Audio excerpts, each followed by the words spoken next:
as I've been covering this today, because this could have been so much worse, and we've said it a lot, but it's just worth remembering, especially as we consider the meaning of the vote today, one that everyone was alive and well to take, because the day was not worse than it could have been. And still, this is the decision that we've arrived at. And, I think the point that Nicole is making and was just making, and forgive me, I know we've been running around up here, so if this is a point you guys have covered in the course of your very smart coverage, Republicans lost everything. They lost the White House. Donald Trump was the first incumbent in nearly 20 years to lose the White House. They lost the Senate. They lost the House midway through. And it's exactly what every Republican was warning about when they initially said, and many of the people you just listed said, he shouldn't be our nominee. It'll be terrible for us if he is. And the reality is that there are, yes, those 7 Republicans who said, no, this is too much. Those 7 Republicans, many of them are representing their own values, but they also have constituents. I mean, Susan Collins in Maine, that was a competitive Senate race. And they're reflecting constituents who watched what happened and said, this is not America, this is too much. And that's what it is that's going to make it impossible for Republicans to put together a governing majority if they continue down this path. And I think that explains everything about what Mitch McConnell did. I mean, Mitch McConnell, as you guys know well, is all about power. And he voted the way that he did to maintain power inside the Senate, so that he was siding with the majority of his colleagues so that he can continue as their minority leader. But he recognizes that if he wants to win an election, if he wants to govern again, he has to repudiate Donald Trump. That is absolutely clear after this Capitol riot. So we'll see how the politics evolve, and obviously some of this depends on what Donald Trump himself decides to do or not. But right now, I just don't see how they knit something together, back together under these circumstances where Americans are willing to say, yeah, we trust you with our lives and our livelihoods again.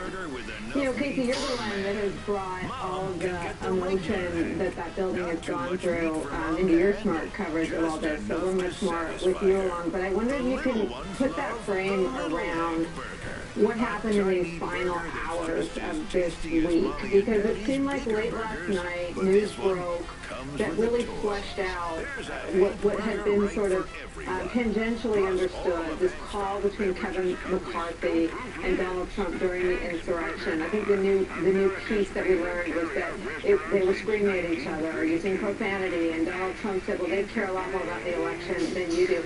Donald Trump never broke faith with the insurrectionists. He said he loved them while it was ongoing. He said, this is what happens to all of you, Kevin McCarthy and Mitch McConnell, the people who, remain slavishly devoted to him. And I wonder what and then in the end, there was more corroboration of exactly what that call was. So it seems like the Democrats' evidence got stronger in proving that while the siege was underway, Trump remained firmly on the side of the insurrectionists. He never took the side of Mike Pence. He never took the side of Mitch McConnell. He never took the side of Kevin McCarthy. He was on the side that threatened all their lives.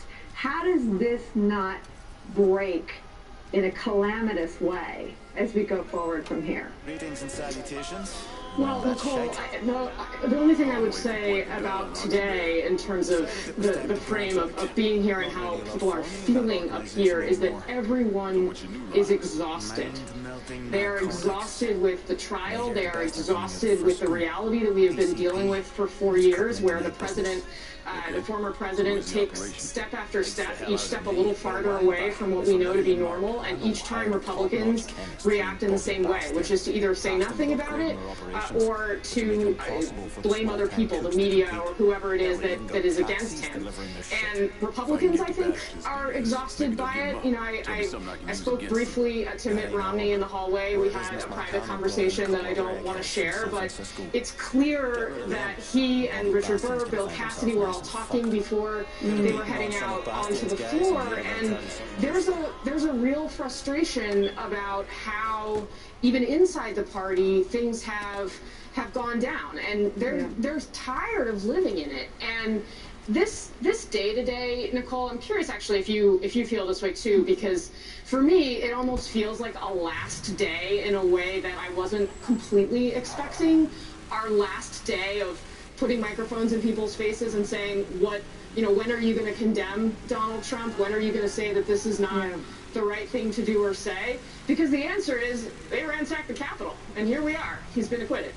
Well, I mean, I think it's the last day of when you're going to condemn Donald Trump, the president, and the first day of the next phase for them. You're going to throw in behind Donald Trump when he runs again in 4 years. So the ones, other than the 7, and I'm dying to know what Mitt Romney said to you, because what he obviously stirred in some of his colleagues, in Senator Cassidy, in Senator Burr, who knows better exactly the damage that Donald Trump did to our national security from his post on the Intel Committee.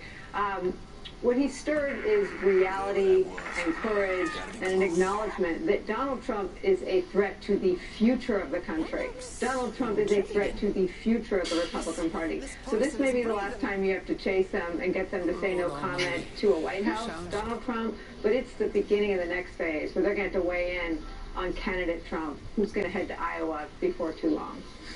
Well, and I think, Nicole, that's part of why what McConnell did today is significant, because I think they all want to prevent that.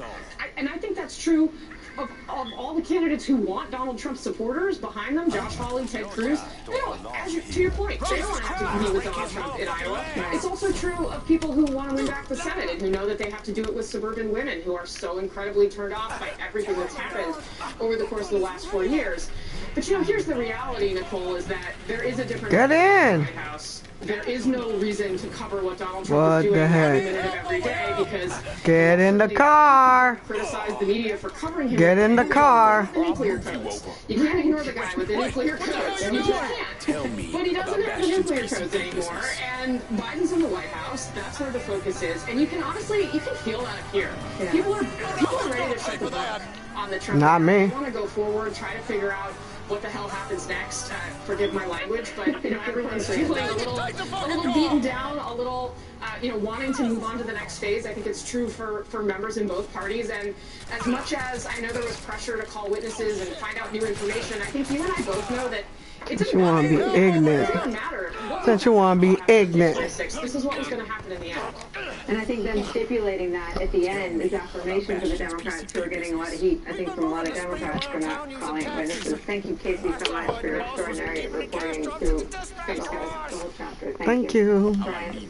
Casey Hunt, who actually has the nuclear codes for covering Congress and did so for the Associated Press before NBC News was even a glint in her eye. Casey, thanks. Always a pleasure to have you part of our coverage. Let's bring in our larger family, including but not limited to Claire McCaskill, Neil Katyal, Donna Edwards, Dan Goldman. Former Senator McCaskill, let's piggyback off the conversation. Claire and Casey were just, Nicole and Casey were just having. Sorry, it's Saturday. The hour is late. We've been at this for a week. What is the next phase? What is the next design of the Republican Party, or does it limp along with this cognitive dissonance that they just voted to acquit while sitting at desks that were ransacked? Do they just limp along as some ersatz version of a political party that's still part of the fiefdom of Donald Trump? Well, first let me say that at any time, Brian, you can mistake me for Nicole Wallace. I will take that any day. So let's talk a little bit about the Republican Party. Let me throw some numbers at you. I think this is really interesting. In October of last year, when Republicans were asked, do you support Trump or do you support the Republican Party? The Republicans chose Trump by 59 to the party at 30%. So clearly it was Trump's party. Now, in January, those same Republican voters, when asked again, 48% of them said they supported the Republican Party and only 38% said they supported Trump. So you can already see how Trump's influence is waning among Republican voters. And we're not, and think about the people that may have left the Republican Party over these shenanigans and the absolute terror that has been unleashed since he lost the election. So these Republicans in the Senate have placed a bet Josh Hawley and Ted Cruz and Ron Johnson, they have all bet on Trump Republican Party. Now, there's others like Liz Cheney, and Mitch McConnell tried today, although I would put him in the Trump camp. He's trying to get well. There are others who are betting on the Republican Party. This will be a battle that will continue all the way to the presidential nominating contest in 2024. And certainly it will be played out in the midterms. But they have an existential crisis. Who are they? Are they the party of the Confederate flag? Are they the party? And let me just throw this in here. There's a lot we don't know yet. And I think a 9/11 type commission is probably appropriate because we don't know to what extent these far-right extremist groups, these domestic terrorists, to what extent they're working and did work for this day, and to what extent they were getting money from some of the same places that Donald Trump might have been getting money. I think it's really important that our country not just put this behind us now, but there needs to be more of an x-ray done on everything. I know we'll have criminal cases that will bring a lot of this information out, but I think a commission is appropriate. Dan Goldman, I want to follow up on Claire's point. I mean, we know mostly through exceptional investigative journalism. New York Times did a big story on ties between the militia groups that are racking up criminal charges among their members and associates, and ties to incumbent House Republicans, a half a dozen of them. How important is it to make that effort bipartisan of understanding the tie? I mean, Canada, I think, has designated the Proud Boys a terrorist group. You now have ties or associations between Republican members of the House and groups that some of our allies are calling terrorist groups. When we talk about, or anyone talks about, the future damage that Donald Trump can do, I immediately start thinking about the domestic terrorism problems that he has really incited and spawned over the last several years. And people who are following him in his name were the ones on the Capitol, are these Proud Boys who are organized and sort of well-formed paramilitias, Oath Keepers. I mean, there are a lot of groups and organizations that have developed, and then they collaborated on January 6th. And when you think about the potential damage that can be done in the future, and the House managers hit upon this, but I thought Eric Swalwell really hit upon this in the last hour. He said they reached out to a number of people close to President Trump and Vice President Pence, and they were all afraid what more can I do to this thing? Think about that. I mean, we saw the obstruction of justice, the rampant obstruction of justice that was included in the Mueller report. Donald Trump clearly obstructed justice as part of the Ukraine investigation that I was involved in. But the fear that so many people have to go against Donald Trump in any way that used to just be, concern about a mean tweet, now there's fear of physical violence because he has essentially orchestrated these domestic terrorist groups in his behalf, is real, it's viable, and it's incredibly dangerous. And that is the one concern, I shouldn't say the one concern, the biggest concern I have with an acquittal today is that he will take this, it will embolden him, and it will embolden his supporters, and that can be really dangerous going forward. 23 minutes after the hour, we're going to just take a short break in our coverage. We're going to talk about criminal investigations. When we come back, when we'll expand our guest roster to include Katie Benner of the New York Times, among others, our live coverage, the acquittal of private citizen Donald Trump, continues after this. The defendant, President Donald John Trump, was let off on a technicality. And that's essentially what you heard Mitch McConnell say, that they let him off on what they perceived, at least, to be a procedural issue, which was because of the constitutionality of the matter. They couldn't proceed to the substance. I think you're looking for me? Doctrinal interpretation, both on the liberal side and the conservative side, strongly disagrees with that assessment, but they let him off on a technicality. You could say that. And you also heard Mitch McConnell go up there and say, essentially, that we overwhelmingly proved our case.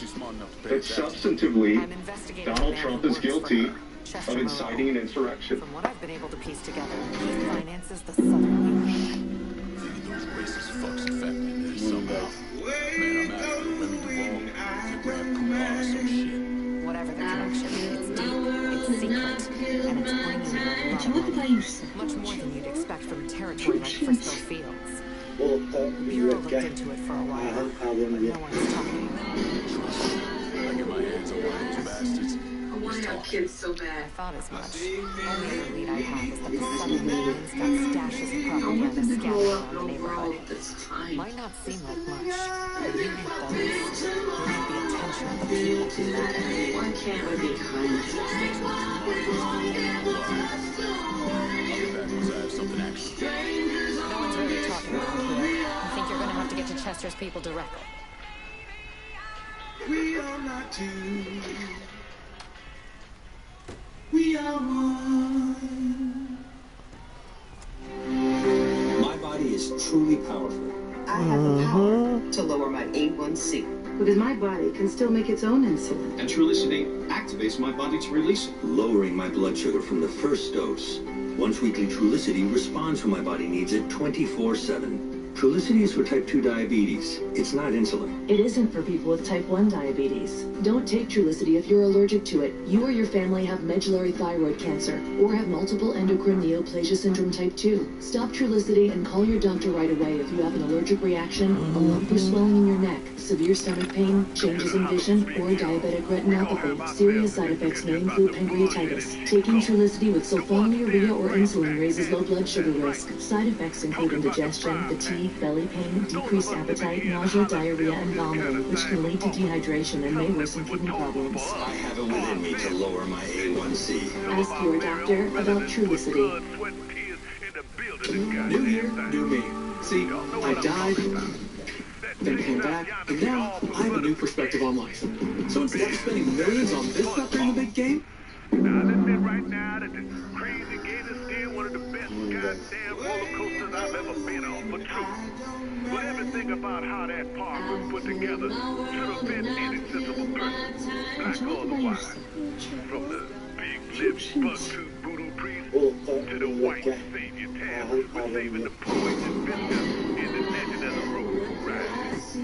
I want to have kids so bad. 3 months before the hospital took matters into our own hands. Stuck in there overnight. I want them to grow up in a world that's On kind. the outside, folks riding together. Protesting and shut that fucking place down. Why can't we be kind? But business, you ain't get covered. Mm-hmm. But do you remember how the press reported on our protest? How about our press your message? These people know not respect, no gratitude for what has been given to them. Instead, they act like animals who will only hear with a strong My voice from a body is rolled truly up powerful. newspaper. I have the power to lower my A1C. Because my body can still make its own insulin. And Trulicity activates my body to release it, lowering my blood sugar from the first dose. Once weekly Trulicity responds when my body needs it 24/7. Trulicity is for type 2 diabetes. It's not insulin. It isn't for people with type 1 diabetes. Don't take Trulicity if you're allergic to it. You or your family have medullary thyroid cancer or have multiple endocrine neoplasia syndrome type 2. Stop Trulicity and call your doctor right away if you have an allergic reaction, a lump or swelling in your neck, severe stomach pain, changes in vision, or diabetic retinopathy. Serious side effects may include pancreatitis. Taking Trulicity with sulfonylurea or insulin raises low blood sugar risk. Side effects include indigestion, fatigue, belly pain, decreased appetite, nausea, diarrhea, and vomiting, which can lead to dehydration and may worsen kidney problems. I have it within me to lower my A1C. Ask your doctor about Trulicity.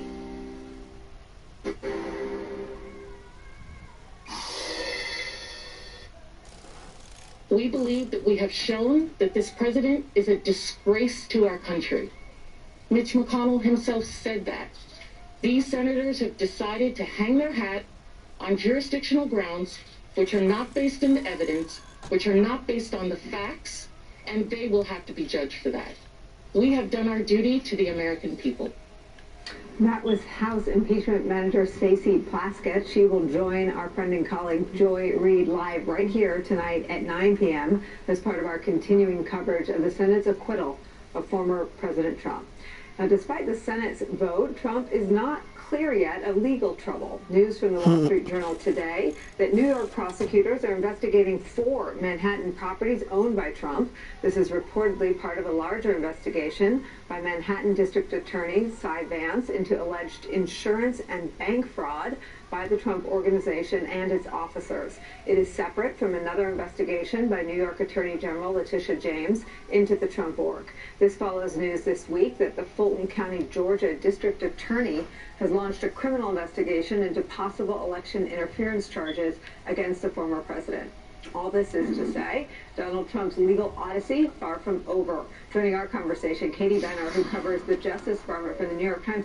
Katie, I thought instantly when Mitch McConnell was speaking, I wondered if the Trump administration, or the Biden administration would have any reaction to that. McConnell clearly kicking the hot potato of legal consequences for Trump with very explicit language that he hasn't been held accountable yet.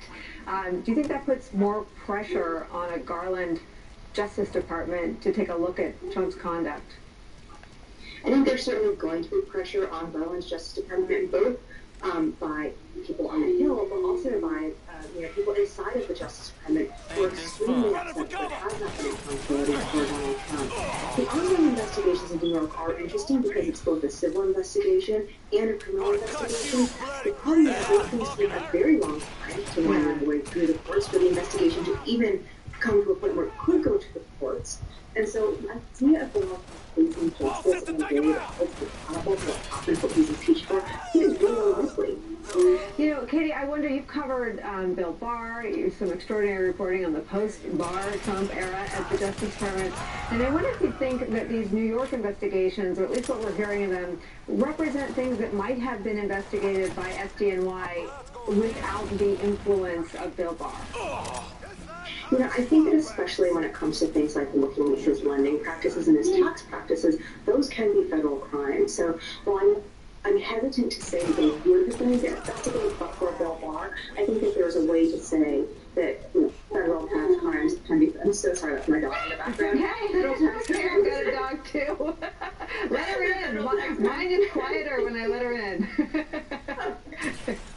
but they can be tried to, possible federal charges. And so when you look at what is going on in New York, the idea that he would have lied on his lending documents, we're not sure in which direction, whether the accusation will be that he inflated the value of the properties in order to get more sort of funding, or whether he inflated the value of the properties in order to pay less taxes.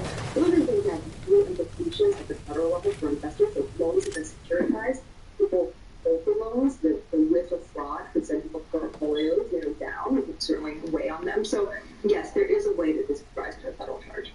What is the sort of sense about the really politically, I won't say sensitive, but the scrutiny that the investigation in the U.S. Attorney's Office out of the District of Columbia is doing into the insurrectionists, all charges they're bringing against folks that were there, anything that might be adjacent to the investigations into Trump's businesses? How is the new administration sort of navigating new U.S. attorneys in those offices specifically? Sure. So I've spoken with people who are close to the team around Merrick Garland. They say that his impulse is going to be have the U.S. attorneys follow the law, follow the facts, and if they feel that something rises to full investigation that it can be dealt with, he's not inclined to go in and say and to command that people look for fraud. The U.S. attorney investigation in the District of Columbia, I think, is a great example. Right now, it's really focused on whether or not they can find coordination between the rioters. They're looking for those cases of people who plan to come to the district and plan to attack Congress. They are not looking right now at the issues of speech, because we saw more than one speech, more than just the president's speech, leading up to the violence at the Capitol that seems to encourage that violence. So they're not yet looking at that kind of incitement. They're starting with who entered the building and whether or not it was pre-planned. Katie, I have a dog who tries to barrel into my studio. Her name is Honey. She had to put out a statement last week, clearing things up. I feel your pain, but we are glad that she shared you with us for a few minutes. Thank you for joining our coverage. It's nice to talk to you. Over to you, Brian. Thank you.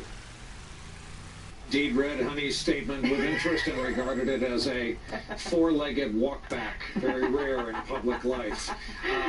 Let's go to Neil Katyal, who's been listening to our conversation.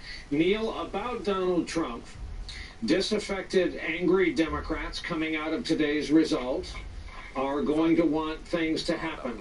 Who has the stomach? Who has the case for it? And you know Merrick Garland, who we believe will be the next Attorney General. Do you think he and his DOJ will have either? Well, first of all, Brian, I wish I had a doggy, but I don't. I do think Trump is basically a one-man kind of jobs program for lawyers, and would he pay? It would have been a great thing for the legal profession. But I do think that there is going to be future action. So I think you already have state investigations going on in Georgia and New York right now. You have the possibility then of that federal investigation run by Merrick Garland. Now, Garland is really very much a centrist and really careful. I'm sure that the last thing he wants to do is open a criminal investigation of Donald Trump. It might be hard for him not to, though. Just given the evidence that we've seen over the last week, coupled with, the allegations that the Justice Department squelched past investigations of Trump, all that together, I think, is going to be hard for him. I think what Trump would say is, look, I was acquitted today. I'm done. But I think there are three problems with that reasoning. One is the Constitution's structure is a 2/3 vote. So it's not as if, Trump had people clearing him. Much to the contrary, most of the people who cleared him voted for him on a technicality, just that a former president couldn't be impeached. In fact, I'm not sure that there was a single senator who voted to acquit today who also thought the Senate had jurisdiction over the claim. So that's one problem. Another problem is, Mitch McConnell himself saying Trump, did it, sounding like Taylor Swift. I think he did it. And so that, again, makes it harder for Garland and others at the Justice Department to look the other way.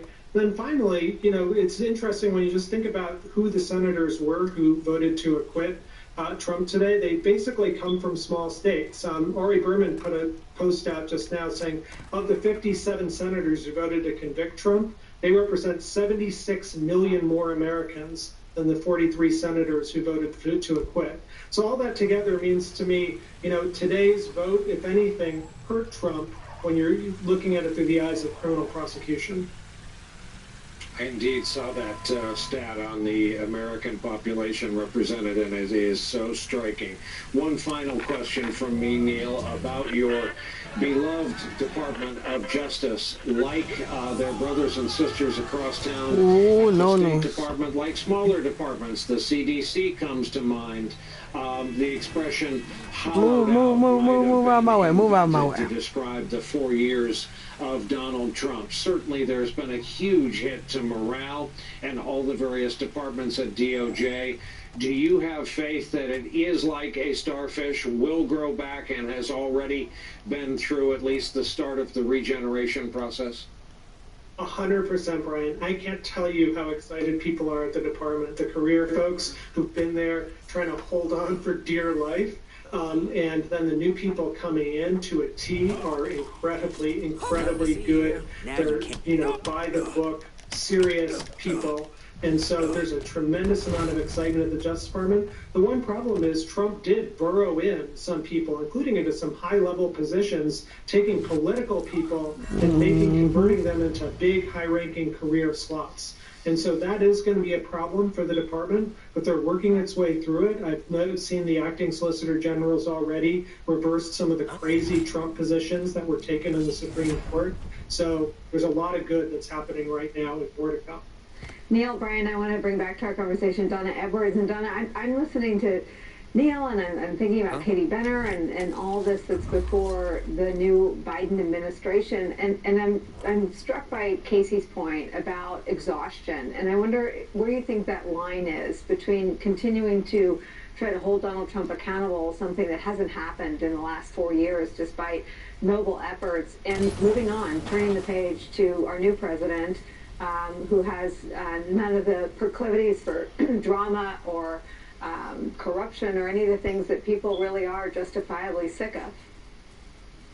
No, I mean, I think that there still is going to be the desire to figure out how to get to the bottom of this. We already know that there is an ongoing investigation into the security protocols for January 6th. I would not be surprised at all if there were not some semblance of a 9/11 kind of commission that comes out of this. And I think there also is going to be an expectation that the Biden Justice Department, the hopefully Merrick Garland Justice Department, really does look at the facts and follow the evidence wherever it takes without interference. And I think for Democrats in particular, as long as those things can happen, I think that there's going to be a lot of patience for that and a desire to continue to get on with the important legislative agenda, the Biden agenda that's ahead.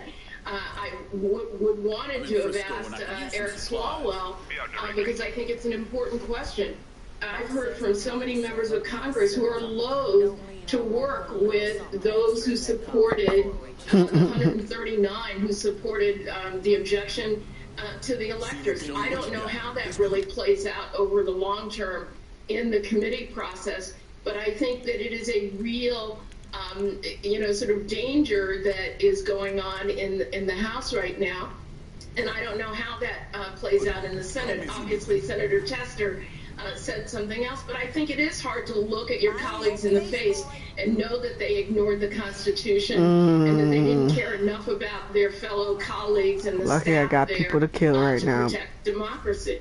Well, it's such a good point, Donna. I mean, when people say we need a bipartisan commission, I don't know what that means on the Republican side. Because does that mean you take one of the 130 that voted to overturn is that what bipartisan means now? But do you know how you lost one? One of the election deniers? That's not. Or does it mean you take Liz Cheney, who saw reality? And so, what does it mean to have a bipartisan process in the House of Representatives today?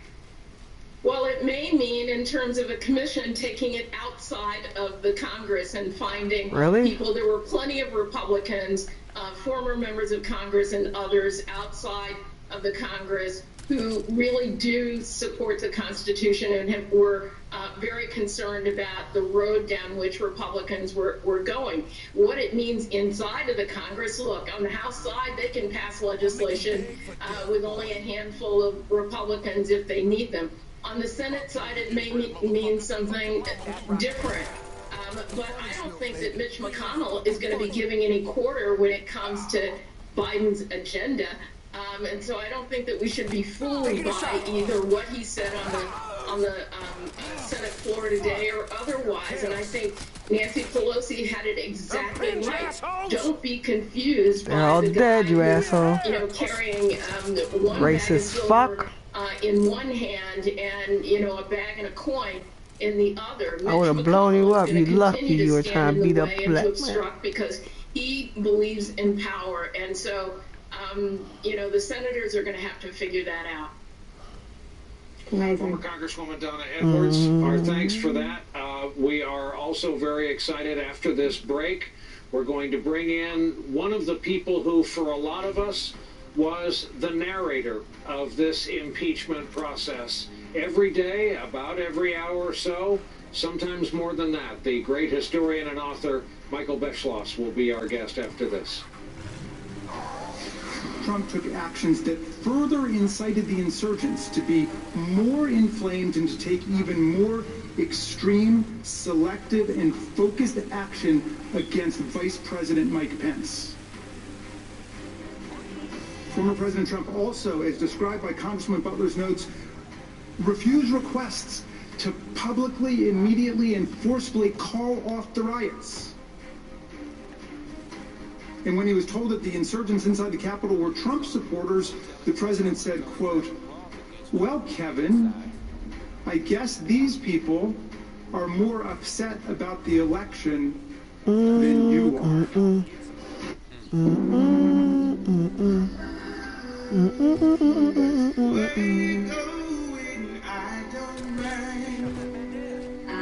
Sure did. Now be quiet.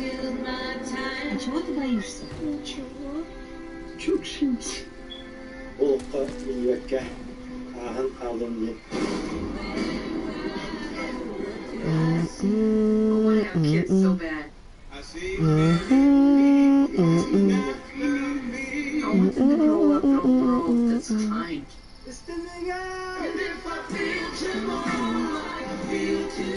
Why can't we be kind? Strangers on this road we are on. Huh? We are not two. We are one. My body is truly powerful. Nobody noticed their dude dead? To lower my A1C. Because my body can still make its own insulin. And Trulicity activates my body to release it, lowering my blood sugar from the first dose. Once weekly Trulicity responds when my body needs it 24/7. Trulicity is for type 2 diabetes. It's not insulin. It isn't for people with type 1 diabetes. Don't take Trulicity if you're allergic to it. You or your family have medullary thyroid cancer or have multiple endocrine neoplasia syndrome type 2. Stop Trulicity and call your doctor right away if you have an allergic reaction, a lump or swelling in your neck, severe stomach pain, changes in vision, or diabetic retinopathy. Serious side effects may include pancreatitis. Taking Trulicity with sulfonylurea or insulin raises the blood sugar risk. Side effects include indigestion, fatigue, belly pain, decreased appetite, nausea, diarrhea, and vomiting, which can lead to dehydration and may worsen kidney problems. I have it within me to lower my A1C. Ask your doctor about Trulicity. New year, new me. See, I died, then came back, and now I have a new perspective on life. So instead of spending millions on this nut during the big game, we're giving $5 million to the ones whose little acts of extraordinary substance make the world a better place. Those who are on not above. Because if smacking into a nut-shaped van at terminal velocity teaches you anything, it's that even something as small as a peanut can have a big impact. Planters, a nut above.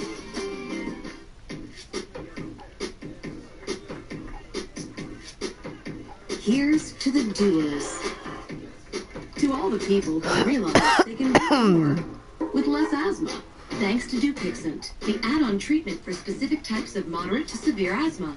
Dupixent isn't for sudden breathing problems. It can improve lung function for better breathing in as little as 2 weeks and help prevent severe asthma attacks. It's not a steroid, but can help reduce or eliminate oral steroids. Dupixent can cause serious allergic reactions, including anaphylaxis. Get help right away if you have rash, shortness of breath, chest pain, tingling, or numbness in your limbs. Tell your doctor if you have a parasitic infection. And don't change or stop your asthma treatments, including steroids, without talking to your All doctor. their little friends is dead next door and they don't even know it. With less asthma? Talk to your asthma specialist about Dupixent. Don't If you your turn. financial No, that situation bitch has was changed, gonna turn. we may be able to help. New year, new me. See, I died, Any news? then came back, and Nope. now I have a new perspective on life. So instead of spending millions on this nut during the big game, we're giving $5 million to the ones whose little acts of extraordinary substance make the world a better place. Those who are on not above. Because if smacking into a nut-shaped van at terminal velocity teaches you anything, it's that even something as small as a peanut can have a big impact. Planters, a nut above. Join today and stock up your pantry. Our Constitution and our country is more important than any one person. I voted to convict President Trump because he is guilty. Hold your horses, I'll get to you. That was Bill Cassidy, Louisiana Republican senator, explaining in a video he put together for social media his vote to convict Donald Trump today. And we should tell you that shortly after he voted that way, the Louisiana GOP voted to unanimously censure Senator Cassidy for taking his action. Trigger warning, we're going to check in with the reaction from the former president, now private citizen in Florida. Correspondent Monica Alba covering for us in West Palm. Monica, what has he said?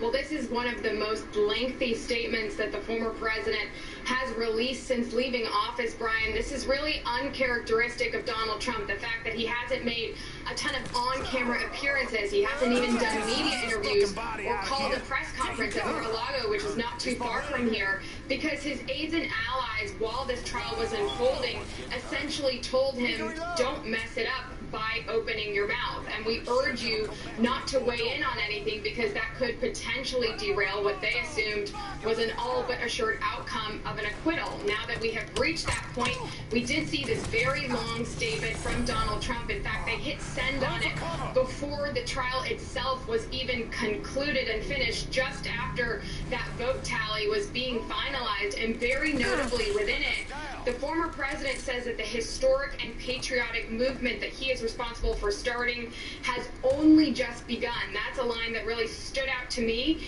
And he also said that he would be basically conveying a message to his supporters in the months to come about potential next steps. And he then made a specific reference to making everything great for all of our people, a very specific nod to the people, those 74 million who voted for him, and of course some of them who participated in the riot at the Capitol. But something else that we're watching for here, of course, is when we may actually hear from the former president in person. Now that the trial is over, he could always go back to holding some rallies as he hints at this political future and a potential run for 2024, of course, Brian. But we do know that there are people around him who have said he is a little bit more concerned because now that he is a private citizen, just as you were discussing in your last block, he has more of this criminal liability and exposure. So as all of that develops, he also has to weigh what he wants to do with his political future.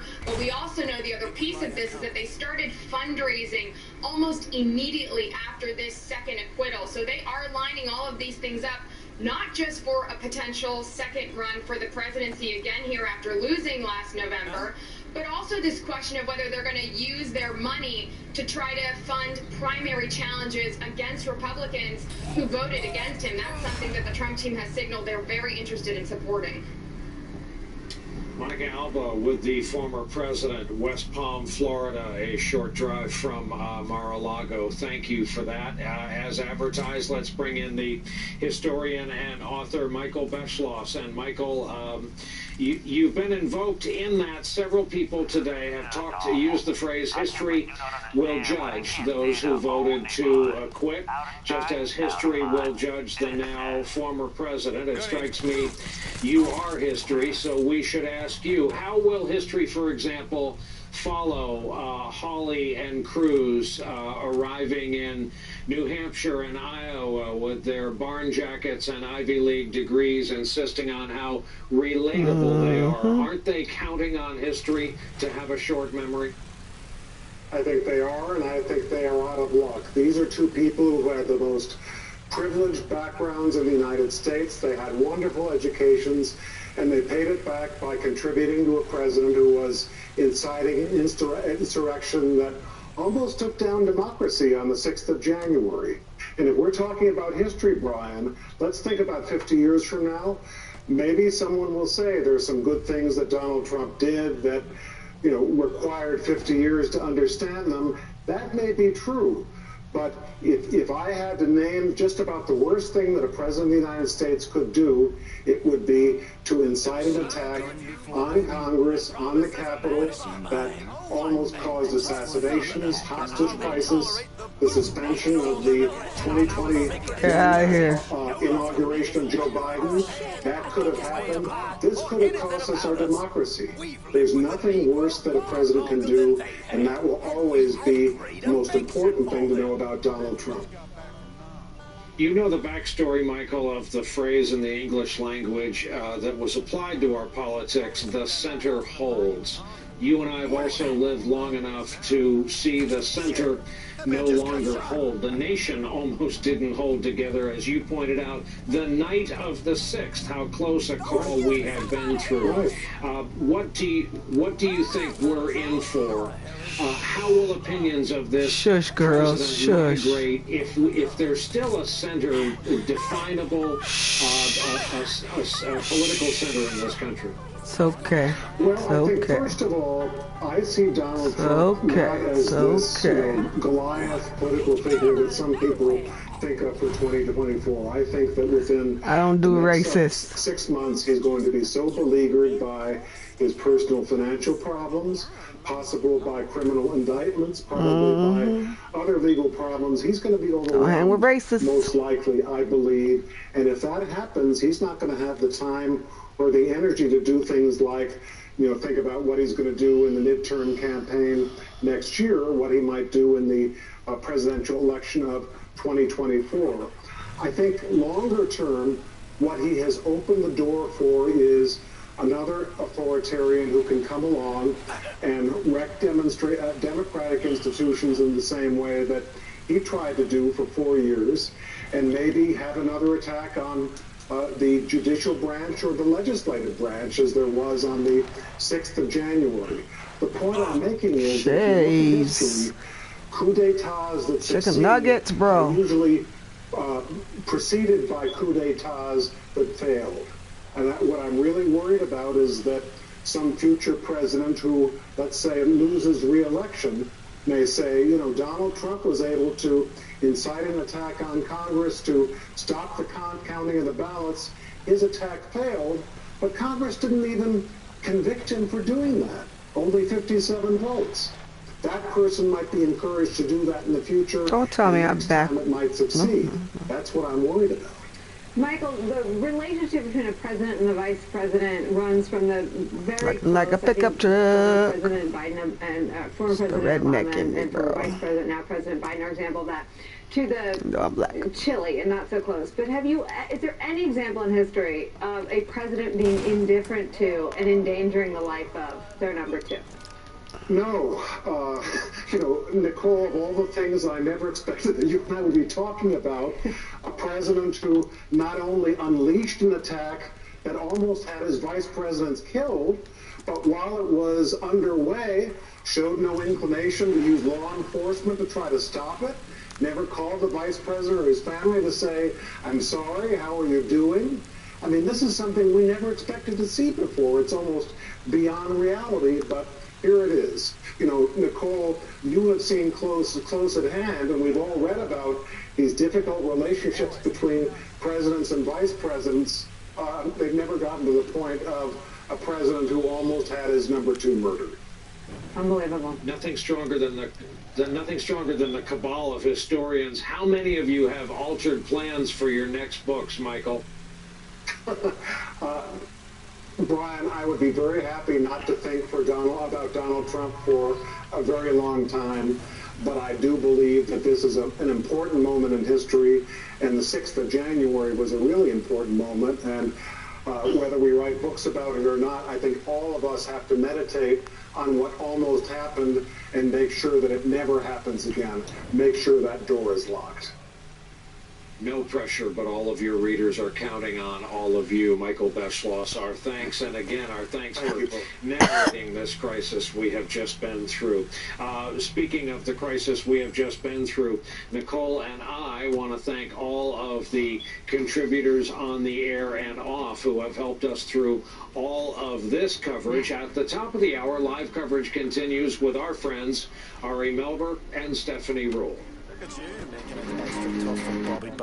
How do we ensure families facing food insecurity get access to their food? To make sure that if they couldn't get to the food would come to them. We can deliver for food banks and schools. Amazon knows how to do that. I've helped deliver 12 million meals to families in need. That's the power of having a company like Amazon behind me. This holiday, get the phones everyone wants on the 5G America's been waiting for. Verizon 5G is next level. Now, get one of our best 5G phones on us when you buy one, and get $500 when you switch. Plus, select unlimited plans include Disney Plus, Hulu, and ESPN Plus. 100% obsessed with The Mandalorian. I watch a lot of sports. It has all my favorite shows. And right now, Best in Gaming is also on us. Like a gift on top of another gift. Gifts keep coming at you. This is 5G from America's most reliable network. He's finally asleep. Sometimes you need to take a moment for yourself. Instacart is here to help take grocery shopping off your plate. Choose which store to shop from, what items you need, and a shopper will safely deliver them contact-free in as fast as 2 hours. So while you recharge, your kitchen gets safely restocked. Go to Instacart.com or download the app to get free delivery on your first order using the code ORDER today. Good health starts with good sleep and a ring. Aura is the most accurate and personalized health technology wrapped around your finger. With advanced sensor technology, Aura interprets your body's signals like heart rate, body temperature, and the quality of your sleep. Delivered through 3 simple scores specific to you: readiness, sleep, and activity. The better you sleep, the better you. Get your Aura ring today. My last financial advisor? Chip. Computer Chip. Well, hey, Chip. Let me tell you what you know in my life. I want to save for my kids' college. I want to retire in 5 years. You think Chip could help me? So now I've got a real-life person helping me. Now I've got personal capital. Get our award-winning tools. The hell you talk to an advisor. You black, nigga. Personalcapital.com. Man, fuck wrong with you? Gonna let them racist prick get away with these shit? Oh, here? Yeah, you're asking about the Blizzard Shiva 10s in deep snow? Let me check it out. Yeah, they feel pretty light. No! Yep, super nice edge-to-edge transition. Backcountry.com has top brands, and Gearhead's offering expert advice on every product in pursuit. New customers get 15% off select full price items. Oh, I'm racist. You guys stop for 5 minutes? Black man gonna call the cops on me. What the fuck? Sophia's days are full of caring for others. But with easy to find Really? online doctor Don't do that to me, man. GoodRx helps her find the care she needs in as little as 5 minutes. Hello, Sophia. Hi, doctor. Okay. I sent the prescription, and you can pick it up anytime. You're good with GoodRx.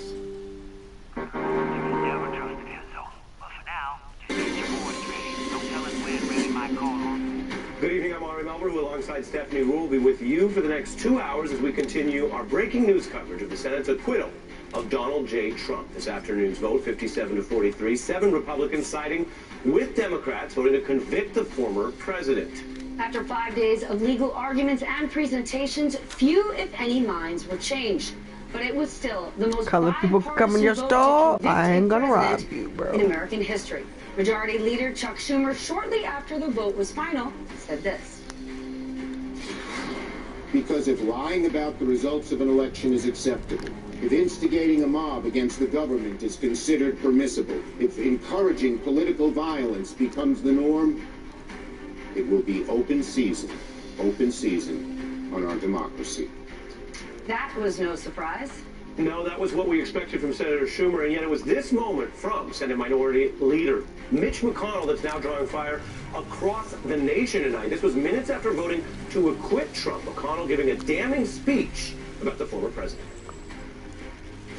This was an intensifying crescendo of conspiracy theories orchestrated by an outgoing president who seemed determined to either overturn the voters' decision or else Fucking turtle, bro. our institution's on the way out. Well, that's what he said, but what he did moments earlier Was vote acquit to this acquit. nigga. But it was that very moment that led to House Speaker Nancy Pelosi to make an unannounced appearance during a press conference. Like, with fuck this shit. All these cowardly senators who couldn't face up to what the president did and what was at stake for our country are now going to have a chance to give a little slap on the wrist. We censure people for using stationery for the wrong purpose.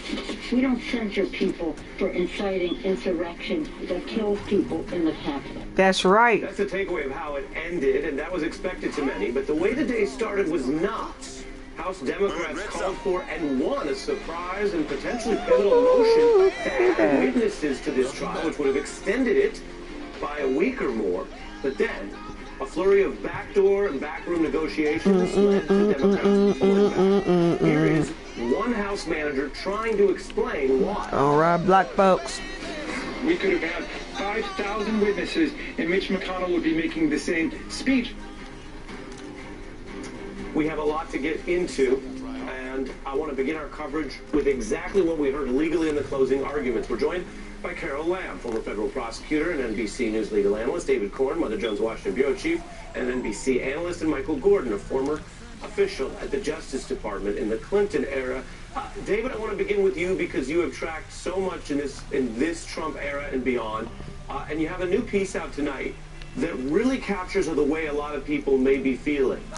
There is outrage and concern over the acquittal, and yet there was a historical record actually set. Explain. Well, you said earlier, or Stephanie said, that this was the most bipartisan impeachment vote ever. It's not only that. This is the first time in the history of the United States that a president who was impeached had a bipartisan majority that voted to convict him. This has never happened before. Now, you need 67 to boot someone out, but getting 57 is a whole new record. So we have a majority of Congress, first time on record, saying that an impeachment case brought before the Senate was right, was correct, and the president, well, should be removed or should be punished or should be condemned in some way. So right there, that is historic, and it creates this tremendous record. I think what the impeachment managers did, particularly with that video that we all watched on the opening day, just really laid it out. This is what happened. And the way I think about it, Ari, is that people look at what happened on Bloody Selma, the Edmund Pettus Bridge, all those years ago, and they see it now, and they know it was wrong. There's no question about what happened there. The judgment has been rendered. This is what's going to happen in years ahead. People watching this video will know what was the right call to make, and they're not going to escape this. The Republicans, no matter what Mitch McConnell say, they're chained. They're chained to this ex-president zombie who has been condemned by a majority of Congress. That is indeed historic. Carol, building on that point, you have these 7 Republicans voting to convict. That's 6 more than the last Trump impeachment, where it was only Romney. And it is more than the 0 Democrats who voted to convict Clinton. What do you think it was about the Democrats' case and the closing arguments that did bring over more people in the president's own party than any time ever? Several things are, obviously there were good facts in this case for the House impeachment managers. They put on a terrific case, but trial is tough, and they had to marshal all of these facts and put them on a timeline and make everybody understand the severity of what had happened. And of course, you can't discount the fact that the fact finders in this case, the senators, were themselves the victims, as were the House managers. I mean, it's a completely unusual situation that I think really grated on everyone, not to mention the fact that this was an attack on the seat of democracy. It was an attack on the republic. It's unprecedented in this country to be having an impeachment on a subject matter like that. So I think that made it easier for some of the Republican senators to say, this has really gone too far. We're not talking about phone calls to Russian ambassadors or anything like that. We're talking about direct mob hits on the Capitol and on us. So I think that's what brought people over. Michael, what do you think was conveyed or proven across this trial that might not have been as obvious to as many people before it began? Well, I think there was a clear cause and effect between what Trump said and what happened on Capitol Hill. And I think that was the key that I think persuaded those handful of Republican senators to cross party lines and vote with the Democrats to convict him. But I want to say, what a sad day for the country this is. Sure, it's great that we had the most bipartisan conviction vote in history, but we didn't get 17 Republicans to admit that this was a tragedy, that to separate themselves from Trump, and to say what happened was wrong. And it really is a sad day for the country that they couldn't get 17 votes. That also goes to the defenses that were availing, and some of them were really on technicalities. David Korn, listen to House Manager Neguse on those Trump defenses. All of these arguments offered by the president have one fundamental thing in common. One, They have nothing to do with whether or not, factually, whether or not the president incited this attack. They've given you a lot of distractions so they don't have to defend what happened here on that terrible day. And they do that because they believe those distractions are going to work. That you'll ignore the president's conduct instead of confronting it. I think they're wrong. He really nailed that. The Democrats had some fumbling. We'll get to that later in our coverage. But Congressman Neguse there and Managers Raskin and others really nailed that they don't want to defend this on the Republican side. You know, Mitch McConnell and Chuck Schumer can't agree on an organizing resolution. They can't agree on which days the Senate should meet. They can't agree, obviously, on the size of government or how to fight COVID. And yet, on this central question, they agree. As Mitch McConnell put it tonight, the purpose of this trial, if nothing else, may have drawn him out. Donald Trump did this, and this was wrong. And then, to Neguse's point, what Mitch McConnell backed out into was, and here's a technicality where I don't have to do anything about it. It's quite stunning if you take Mitch McConnell at his word, you know, his last word, that he is upset about this, that as one of the most senior elected officials in the country, he would look at the situation. He would look at what the president did, in his own words, basically try to mount an insurrection by attacking the Capitol and the legislative branch, and there's nothing he can do about it. There's nothing he can do about it. Sorry, you get a mulligan, you get a pass. It happened too late. I put it off in terms of the trial, and because I put it off, we can't do anything now. That to me is stunning. You know, what's the famous line, Ari? The Constitution is not a suicide pact, right? It's not a suicide pact. It doesn't mean you have to stand back and let something like that happen. But he did, and now he's crying crocodile tears over that. And I thought, you know, to your last question, one of the things that came out this week that people hadn't focused on is that Trump kept inciting the mob. Right. David, it's a minor fact check, but I believe they are turtle tears, not crocodile. Well, I'm not going to go down that path, but you can. But he kept inciting the mob once it happened.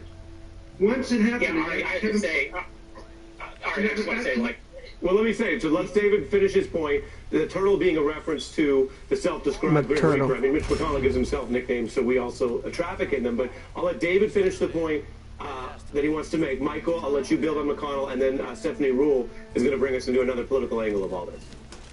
Yeah, so my point is that he is saying that even if a president incites a mob against the vice president, while the mob is raging inside Congress, there's nothing that can be done about it constitutionally. He could, they can't say anything. So it's proving Jamie Raskin's point, that there is a January exception.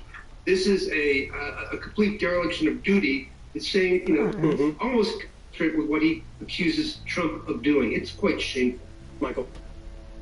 Yeah, Ari, McConnell is a first-class wimp, okay?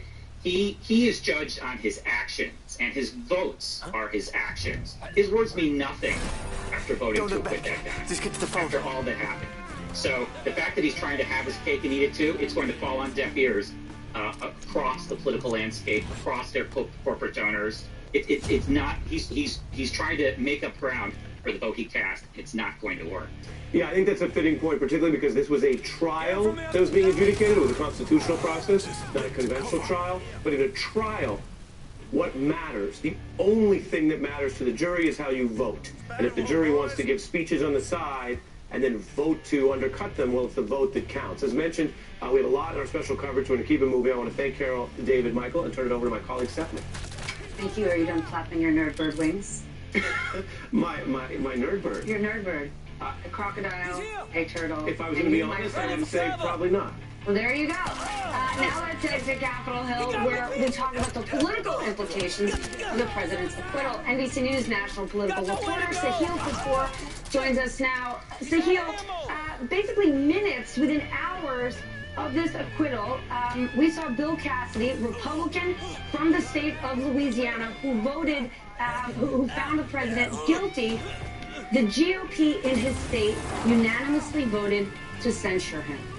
What does this say about state-level Republicans in terms of those voters and the fact that their beliefs and the tactics that former President Trump employs, they stand with? Stephanie, it shows the pressure that Republican senators have felt throughout this week from the moment House Democrats decided to impeach again, from their voters who, despite the fact that Donald Trump lost, despite the fact that Republicans also lost the House and the Senate on his watch, remain fiercely loyal to him and expect that loyalty from his senators. And we really see this in the list of seven Republicans who voted guilty to convict him. 2 of them are retiring. 3 of them just won re-election, including Cassidy. They're not facing voters again for 6 years. One of them, Lisa Murkowski, won a general election despite losing a Republican primary, and the 7th is Mitt Romney.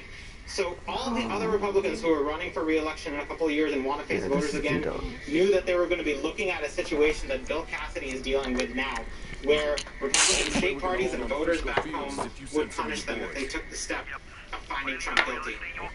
Moments ago, Michael referred to Mitch McConnell as a first-class wimp, but he's also a strategic beast and one of the most politically savvy people in Washington. Shortly after voting to acquit former President Trump, he gave this scathing speech. You would have thought he morphed into a house manager. Let's share a little bit of that. Because he's a little bitch. It took me months to figure out President that Trump Lincoln is had practically survived the massacre at Sanders and morally responsible for provoking the event have a file on Clay. of the day. I wasn't aware of his military training question about because it. his service records were classified. The people who stormed this building believed they were acting on the wishes and instructions of their president. Within moments of him finishing those remarks, my phone was ringing from government relations people at big companies. And they said that speech was for us. We saw so many big donors, big corporates say we cannot continue to give to Republicans after January 6th. Was this Mitch McConnell trying to say, come on back with your checkbooks? Yes, Stephanie, I think it was. You certainly could have confused Mitch McConnell for Jamie Raskin if you just read the text of what he said. That was a pretty extraordinary speech, which came just moments after Mitch McConnell, along with 43 Republicans, cast decisive votes to acquit President Trump and make sure he doesn't get the 2/3 majority to convict. This is McConnell, in his strategic mind, recognizing that if he did convict President Trump, then his ability to lead the Senate Republican caucus would be undermined, given the very evident fact made clearer today that President Trump still owns this party. It is still his party despite all of that. But yes, Stephanie, McConnell is kind of courting, on the other hand, Republican donors who are very troubled by what President Trump did. Many of them, at least, the big donors in Wall Street and the corporate wing of the party. He doesn't want them to kind of scurry away as a result of this, and he wants to signal to them that there is still a place for Trump skeptics in the Republican Party. But the question is how big a space that is at this moment. But why are we to believe that Mitch McConnell truly believes Donald Trump did all sorts of wrong things? The reason he didn't find him guilty was that, well, you cannot pursue a guilty verdict from someone who's now a private citizen. That was Mitch McConnell's choice. Nancy Pelosi was ready with her papers to walk them over, and it was Mitch McConnell who already called the Senate into recess. It's on him. How can he possibly say, well, man, we couldn't do it? That was his doing. Yeah, it's a fair question, Stephanie, and McConnell did not say in that stem winder of a speech if he would have found Trump guilty on the charges were he still president. So he was a little bit vague on that point. Now, what the McConnell office and McConnell aides I've talked to say is that he believed that in the week or so that that the Senate had before President Trump was going to leave office and the time that the House impeached, that the Senate could not conclude a trial of him at the time. But I will point out, the vote on constitutionality was Tuesday. What the? The Senate ruled that it was constitutional to try the president. Come on! Was guilty or not guilty. That was the decision by McConnell and other Republican senators to say he is not guilty, however they wanted to justify it. Well, you could listen Got to what too he much says, money to play with watch y'all. what he does. And Mitch McConnell voted to acquit. NBC's Adil Kapoor, thank you so much. Coming up next, the political implications of today's acquittal for Democrats Republicans and our entire country. Our breaking news coverage continues right after the break. How do we ensure families facing food insecurity get access to their food? We needed to make sure that if they couldn't get to the food would come to them. We can deliver for food banks and schools. Amazon knows how to do that. I've helped deliver 12 million meals to families in need. That's the power of having a company like Amazon behind me. This holiday, get the phones everyone wants on the 5G America's been waiting for. Verizon 5G is next level. Now, get one of our best 5G phones on us when you buy one, and get $500 when you switch. Plus, select unlimited plans include Disney+, Hulu, and ESPN+. 100% obsessed with The Mandalorian. I watch a lot of sports. It has all my favorite shows. Right now, Best in Gaming is also on us. Like a gift on top of another gift. Gifts keep coming at you everywhere. This is 5G from America's most reliable network.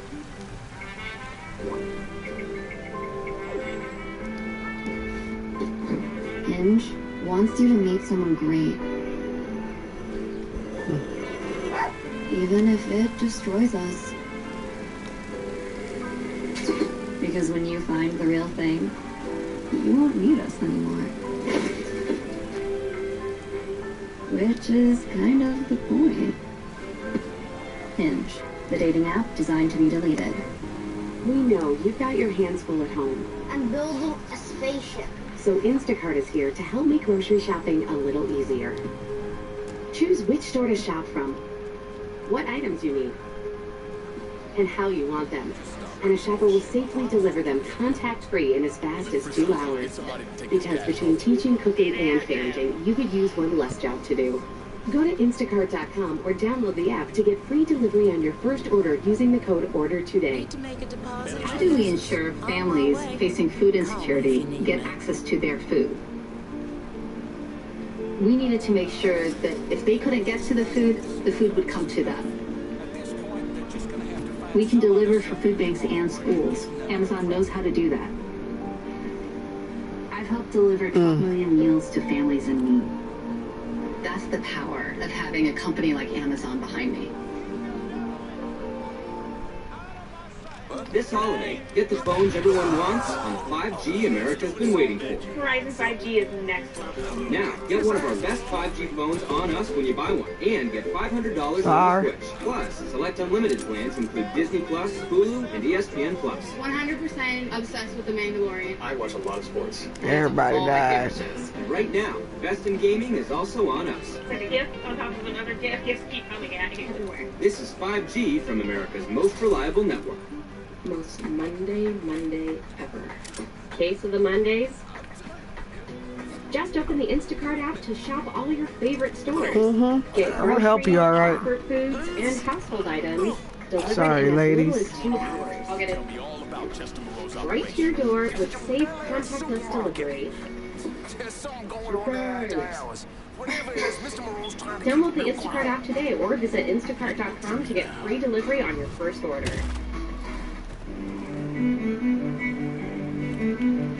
So sorry, ladies. Don't like to kill the ladies. Okay, Maya? Hey, thanks for holding. Yeah, you're asking about the Blizzard Shiva 10s in deep snow? Let me check it out. Yeah, they feel pretty light. Yep, super nice edge-to-edge transition. Backcountry.com has top brands, and Gearhead's offering expert advice on every product in pursuit. New customers get 15% off select full-price items. On MSNBC. Welcome back. Joining us now to talk more about the politics of the impeachment trial and what impact it has on our political landscape moving forward, Zerlina Maxwell, host of Zerlina on Peacock and Senior Director of Progressive Programming for Sirius XM, and former Congresswoman Donna Edwards. She's a contributing columnist at The Washington Post and an NBC contributor. Zerlina, let's start with the impact this has all had on Democrats. Throughout the day, we saw a lot of Democrats angry, saying, wait a minute, we thought we were going to get witnesses. There was much more of a story to tell. But as Stacey Plaskett put it earlier, we learned a lot over the last 4 days about what happened on January 6th. Former President Trump's contribution to that. And today, all of those Republicans who voted to acquit him didn't vote based on evidence. It was based on jurisdiction. It didn't matter what witnesses they were going to hear from over the next few weeks. That's exactly right, Stephanie. Essentially, you know, the day one of this impeachment trial, Republicans were looking for an excuse to acquit, and they found it because they essentially did not consider the evidence presented by the House managers on the merits. And I think that the American people could see that plain as day. I think the bar of 17 Republicans to vote to convict a former president from their own party, that's the reason why it's 67 is because it is supposed to be incredibly difficult. It is incredibly rare for this to occur, and the fact that you have a former president who has been impeached twice in basically a year's time with a pandemic sandwiched in between that, I think is going to be, by historians, looked at more so than maybe the short-term political calculations that any of these Republicans are making in this moment. I think the long lens of history is going to look particularly... No, come on! Period, because they chose to go with partisanship over... I was out of there. The patriotic duty to protect the building they were sitting in while they cast their votes today. Donna, how difficult is it for lawmakers, namely Democrats, to walk this line, to hold former President Trump accountable, while at the same time, a large portion of this country is simply sick and tired of hearing about him, looking at him, I don't know what you're talking about. that has to do with him and want to meet him.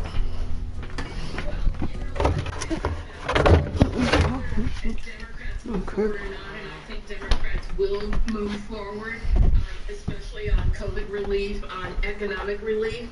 Donald Trump is not going to move forward, and I think we shouldn't pretend that he is going to somehow magically go away, even though he won't have the kind of megaphone that he had as president. I think that you will see Donald Trump both, we already see it, raising money, making threats on primary challenges and the rest. But I think for Democrats should be really proud of the case that was put on by impeachment managers. It is really clear. Donald Trump did the dirty deed, and he didn't come to their protection. Oh, yes, at least of the Congress, the Capitol, got and the money back. And I think the American public, the majority of people, are going to see that, I and they will will appreciate that Democrats, in addition to holding Donald Trump accountable, also want to get on with the business of the nation. And that is going to be the challenge, I think, moving forward, and trying to figure out a way to work with some of these Republicans who, sided with the insurrectionists. I think that that's going to be really hard for a lot of Democrats to do, but they will pass President Biden's agenda. They will move forward on that, and there will be other ways, I think, that Donald Trump is going to be held to account, and in particular, I think, in the public opinion. But Zerlina, who cares if Donald Trump isn't going to move forward? Donald Trump lost the White House, lost the Senate, lost the Congress. He was impeached twice, and now he's facing a world of legal troubles. And last I checked, he owes about $400 million in debt personally. Why is he so scary? That's a really good question, Stephanie. I've been asking myself that question all week long. I don't think he is that scary. Republicans clearly seem to think that the base that they think he controls, which again, all evidence suggests that the Republican base is very excited about Donald Trump, but identifying with the Republican Party, that base is actually shrinking. All the polling since November 2020 shows that people are quickly changing their party affiliation in many of the battleground states that Donald Trump lost in 2016, or excuse me, in 2020. And going forward, up until the year 2045, Stephanie, white voters are shifting to become a minority of the electorate. Republicans know that. That's why they try to suppress voters of color on the state level. But Democrats need to understand that as well. They have a majority coalition, so while Republicans always like to point out that 74 million people voted for Donald Trump, that was not enough to win a presidential election. In fact, in the Electoral College, it was a landslide. That means that they need to figure out a way to message to the rest of us, and I don't think aligning themselves with Donald Trump in the long term is a smart strategy, but hey, I am not a Republican strategist. Donna, then short term or long term, where do Republicans go? What do they stand for? Because nothing I heard about over the last 5 days had anything to do with small government and deregulation. 48 hours decide she's no longer standing with Donald Fucking Trump racist. after writing a book praising him, and even as recent as 2 weeks ago saying give the guy a break. So who is the Republican Party today? Well, I mean, I don't know that I should be the one answering this question. Listen to this shit. I think Same shit you hear now, but only they just say BLM. isn't even ideology anymore. And so I think that for the Republican Party, not to have deep sixed Donald Trump today means that they are tethered to him for the future. How do you rebuild a party when you've linked yourself to the guy who tried to take it all down? That's their challenge, and I think until they figure that out, they're not going to win back a majority of the American public anymore. And I think it is, as Selena says, the country is changing, the demographics are shifting. I think in part this is the reason that you see this craziness among the Republican base, because the demographics of the country are shifting, and that's not going to change. How do you rebuild a majority when you haven't even figured out how you can build a coalition in the country moving forward? They're not going to be able to do it. Selena, thank you so much. Donna as well. Every time I see you, you make us smarter and better. Selena Maxwell, Donna Evans. Very interesting conversation all around, Stephanie. We're going to fit in a quick break in our special coverage, but we have some important stuff that we haven't had time to get to yet, including why the day began, with big breaking news about witnesses in a longer trial, and then stepping back. The answers actually matter. We have a very special guest right after this. I believe, ready to do whatever it takes to defend ourselves from tyranny. They're not going to just wait for the colored insurrectionists or federal bullies to come for them. If The future of fitness isn't dumbbells. we will refresh that old Digital tree weight. living. That lowers as you get stronger. Till next time. So you can be your strongest. Visit tonal.com. God damn this fucking ThredUp.com is the world's largest online thrift store. So what do people really think about secondhand clothing? Run-of-the-mill brands. It's not that easy to find good quality secondhand stores. What if we told you that everything at ThredUp was triple checked for top quality? Well, they've got a lot. Doesn't even seem like it's secondhand at all. How about Anthropologie from $8, Lots of Nike from $6, and J. Crew from $7? These are all designers that I wear. I'm with DK Spade in here. Whoa, 90% off. That's my style. I'm in. Get up to an extra 50% off your first order Die. at ThredUp.com. Are you ready to explore a new future? Udemy gives you the skills to land a promotion, get a new job, or pursue your creativity. With thousands of expert-led courses and new ones Come on. added every month, it's the largest destination for me online pick it up learning here, in Rose. the world. Who's still alive? Udemy. It's easy, it's on demand. Visit udemy.com today and explore the possibilities. Homer takes the impact of digital learning and enhances it with the magic of hands-on play to make something amazing happen. It's a learning journey like no other, and your child becomes the confident, curious explorer Oh, you're forging still their alive. own path. Homer builds the skills kids need in the way they learn best through playful experiences on screen and wherever their learning journey takes them. There's always something new to explore. Go to learnwithhomer.com to start your free 30-day trial. How long will it take you to pay back your student loans? Not until 2029, I think. I'll be 41 when it's done.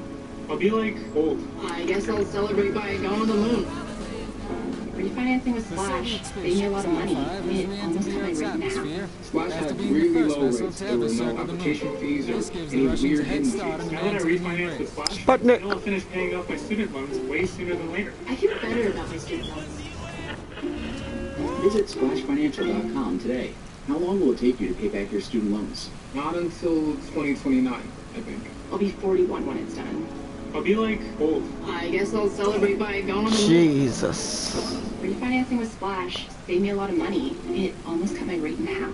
Splash had really low rates. There were no application fees or any weird hidden fees. Now that I refinance with Splash, I know I'll finish paying off my student loans way sooner than later. I feel better about my student loans. Visit splashfinancial.com Ran today. over my friend.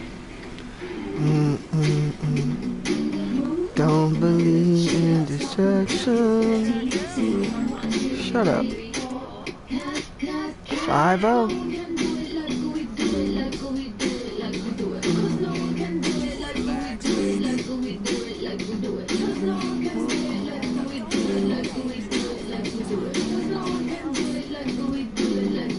NastyGal.com.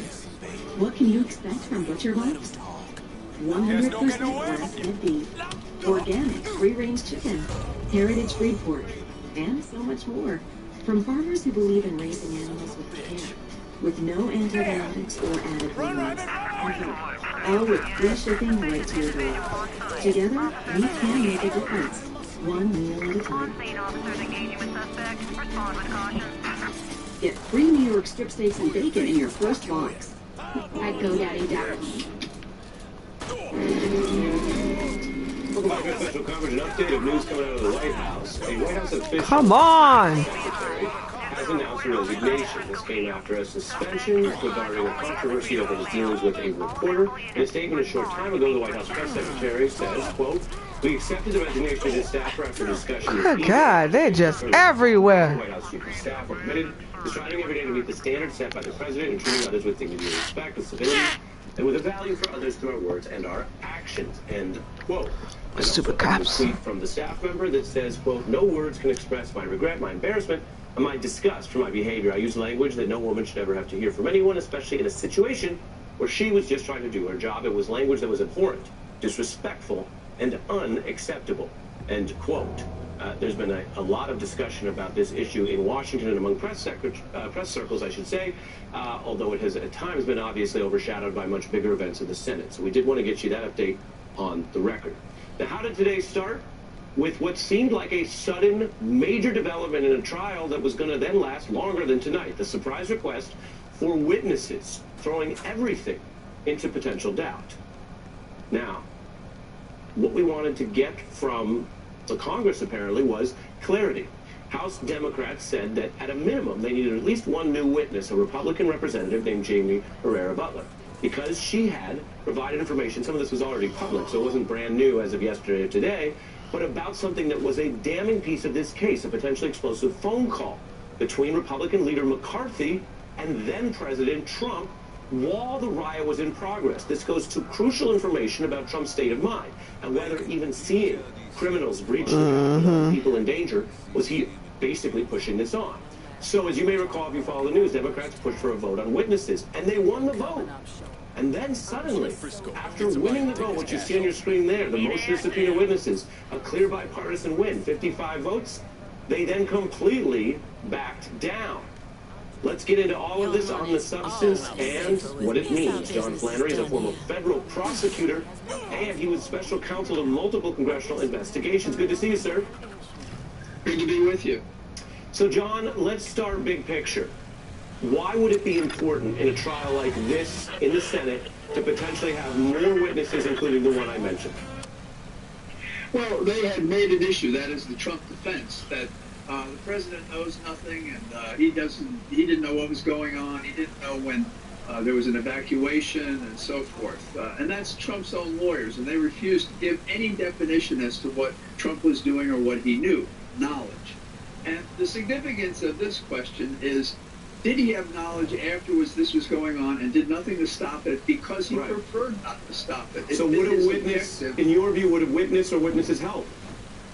Yes, absolutely. And this witness was going to basically say that the minority leader in the House had a conversation with the president and he rebuffed any activity to do anything about it. Which again, it goes to showing the Senate as jurors and the nation, whether it takes more days or not, one of the linchpins to what Democrats say is why he was guilty, why he should be convicted.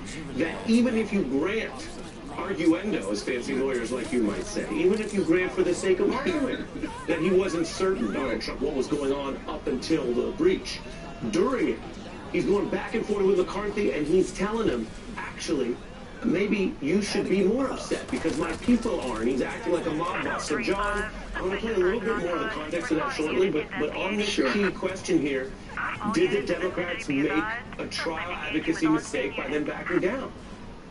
Yes, they did, absolutely, no question. It was strong evidence. They should have pushed for it. They shouldn't have backed off it. And you're probably aware that people out in the social media are going nuts, that when you win a thing, you give it away and it looks like weakness, or that you were wrong, or that you would bend to McConnell and company. And there are all sorts of stories, including those Republican senators wanted to get out of town. And this would interfere with them leaving on their planes on Saturday evening. So I have an easy question for you, John. Which is it? Was this the trial to safeguard the constitutional republic and to create accountability and punishment so we wouldn't have another would-be, wannabe autocrat? And is it that important? Or is it more important to have politicians of whatever party, I don't care what party they're in, to have politicians go on vacation? Which is it? Okay, is this an IQ test? No. They should be protecting the government. There isn't any question. And we had a corrupt jury. I mean, you asked for an impartial tribunal. We didn't have that. We had people who were the cause, in part, giving aid and comfort even after the riot had stopped, if you will, and voting objections when they had no basis in fact or law on this thing, trying to clear themselves by what happened at the proceeding, including resisting this witness. And they squealed like a pig when the motion was made by Raskin to have this witness because, oh, heaven help us if we actually got close to the truth that implicated their failures as well as Trump's. Exactly. And so let's dig into this, because this matters beyond just what happened this morning. Although I think people who follow this saw it was an inflection point. I've reported on this. I thought the House managers on the substantive case this week did a fantastic job. Outstanding. I thought they drew links to Donald Trump's culpability that matter, and it matters whether you get to 67 or not, because we're still in a rule of law democracy where this record will matter. And I thought it's very clear, and we're discussing it now, they blew it on this key question of adding witnesses. They may have blown it because they felt there was pressure from Senate Democrats who didn't want to work longer. Well, that's not good enough. Now, listen to Raskin when he was making the argument. This is Raskin on this Trump call, and what we're discussing, why you'd want more evidence on this. Take a listen.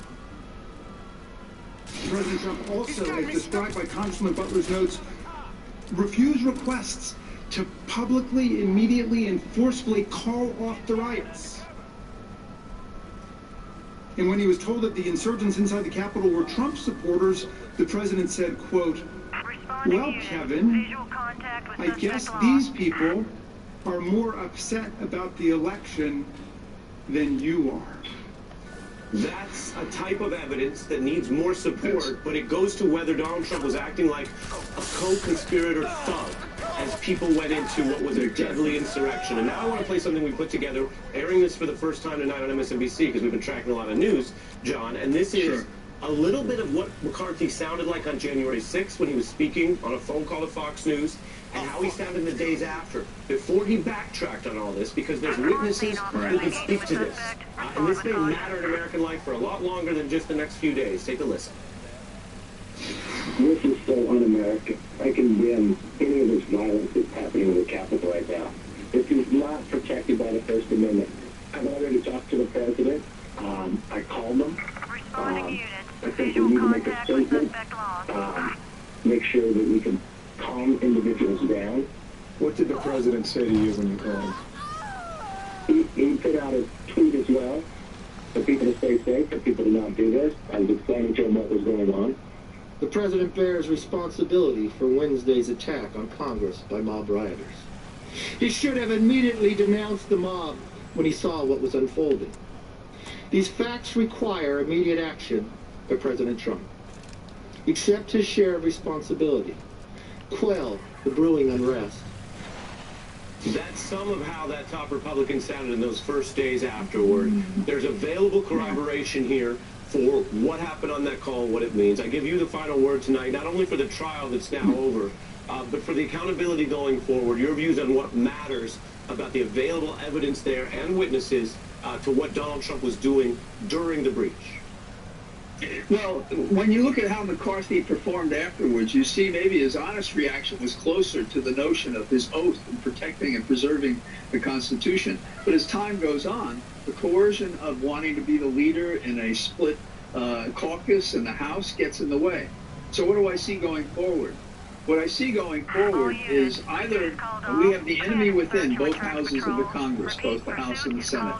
And those Republicans who voted first for the impeachment resolution in the House and those who voted for conviction today, are the future of the Republican Party, or the Republican Party should go the way the Federalists did when Jefferson took over as president, in the revulsion of how Adams had run his term in office, his single term in office. And that's the parallel I see here, the kind of Whig-Tory division, except here we have people who want a dictator, and that had already been rebuffed by to Adams when he tried it. And we have those who would be, believe in a democracy. And McCarthy apparently believed that for several days, and then he lost his way. And McConnell believed it on the day that it happened, and he's lost his way. He gives us the language of a person who's upset with what Trump did, but he doesn't give us the vote. This is kind of like a labor decision. You get the language, and the other side gets the result. That's what he did today. Very slimy, oleaginous, we might say. And we have to have a better government than that going forward. We cannot do this, and we're lucky that we have Biden in the White House, in my opinion. Well, you say it's like a labor decision. The tortured logic from Mitch McConnell was certainly laid out. Come on! Playing with a lot of experience. Always good to have you as part of our special coverage. We'll be bringing you back. Thank you. Let me keep it moving here. Stephanie Rule and I doing our special coverage. I'm going to tell you for the first time this week, Donald J. Trump now making a comment about his second impeachment trial. We have that and a lot more after a quick break. This is the sound of greatness. No shortcuts, no magic stars. Being great means being pretty bad for a while. Soon, you'll be something else. Nah, I know I fucking shoot. Waste my damn thing, man. A new language. Rosetta Stone. How language is learned.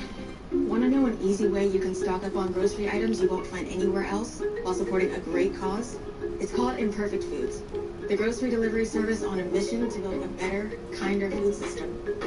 By offering imperfect groceries and exclusive items that went from unwanted to wished for. With scheduled delivery once a week, filling up your pantry has never been easier or more responsible. Perfect. Get 20% off your first order with code PERFECT at imperfectfoods.com/TV. Why don't I have more savings? I didn't go on vacation last year. I didn't do... Having trouble staying on top of your money? Try Simplify by Quicken. It organizes all your finances in one place, keeps track of your spending, and shows where your money goes, from rent and car payments to food. Sushi's here. And food delivery. Right. Named the best budgeting app by the New York Times Wirecutter. Start your free trial today.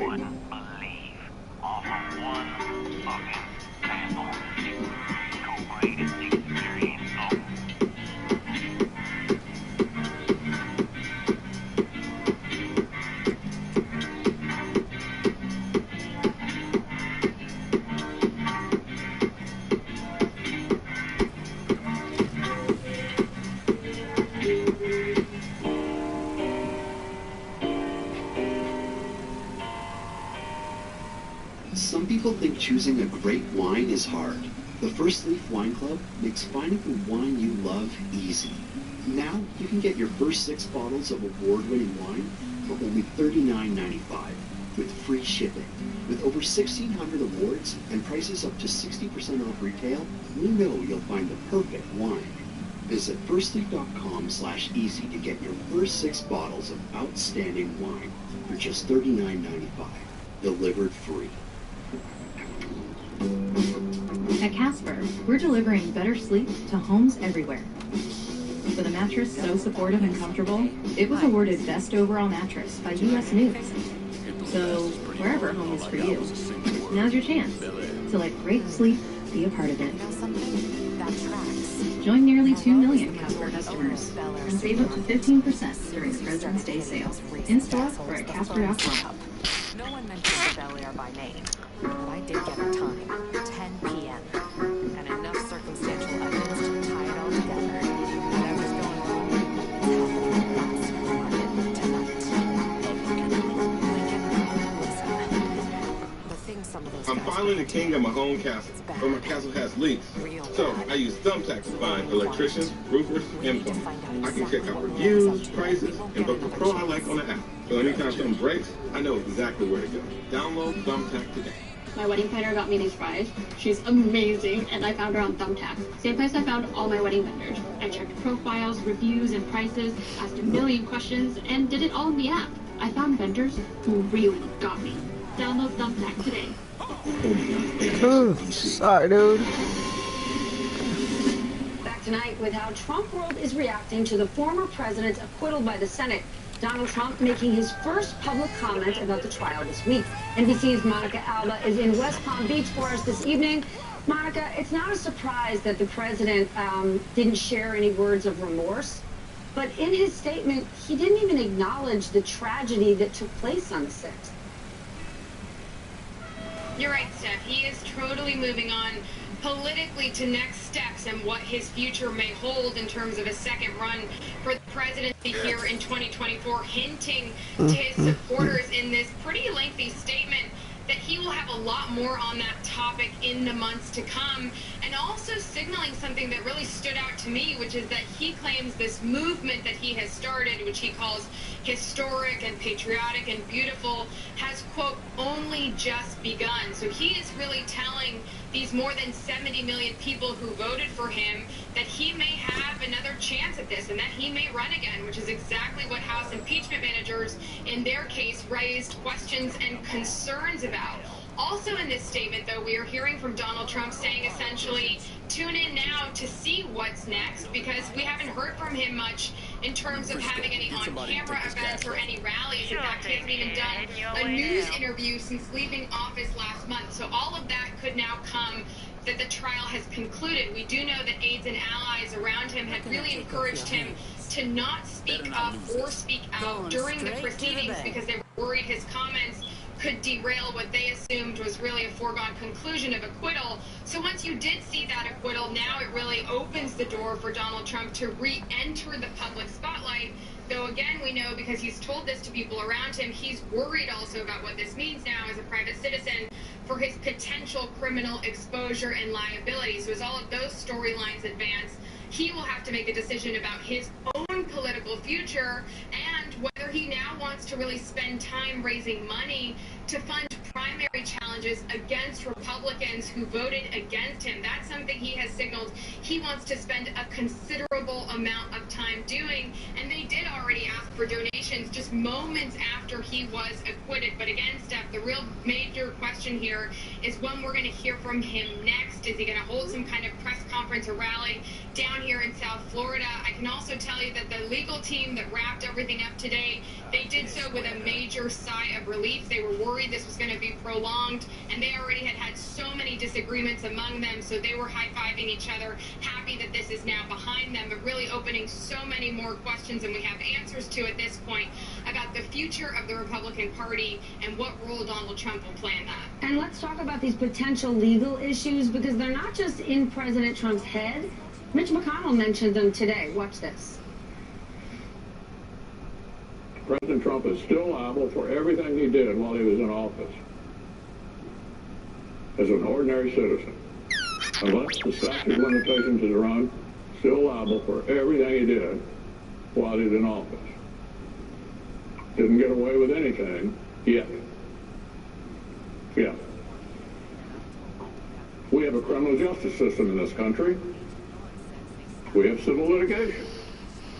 And former presidents are not immune. I thought I was chilling already. Damn. Thought I was doing it. Still liable. Is that why we haven't heard from the president? Because let's be honest, for the last 5 years, the president's advisors during all sorts of conflicts have said, please, Mr. President, be quiet, don't say anything. And he could never resist. He always let it rip. And yes, he doesn't have the ability to use Twitter now or ever again, but he certainly knows how to read Sean Hannity, and that's a lot of airtime he could have.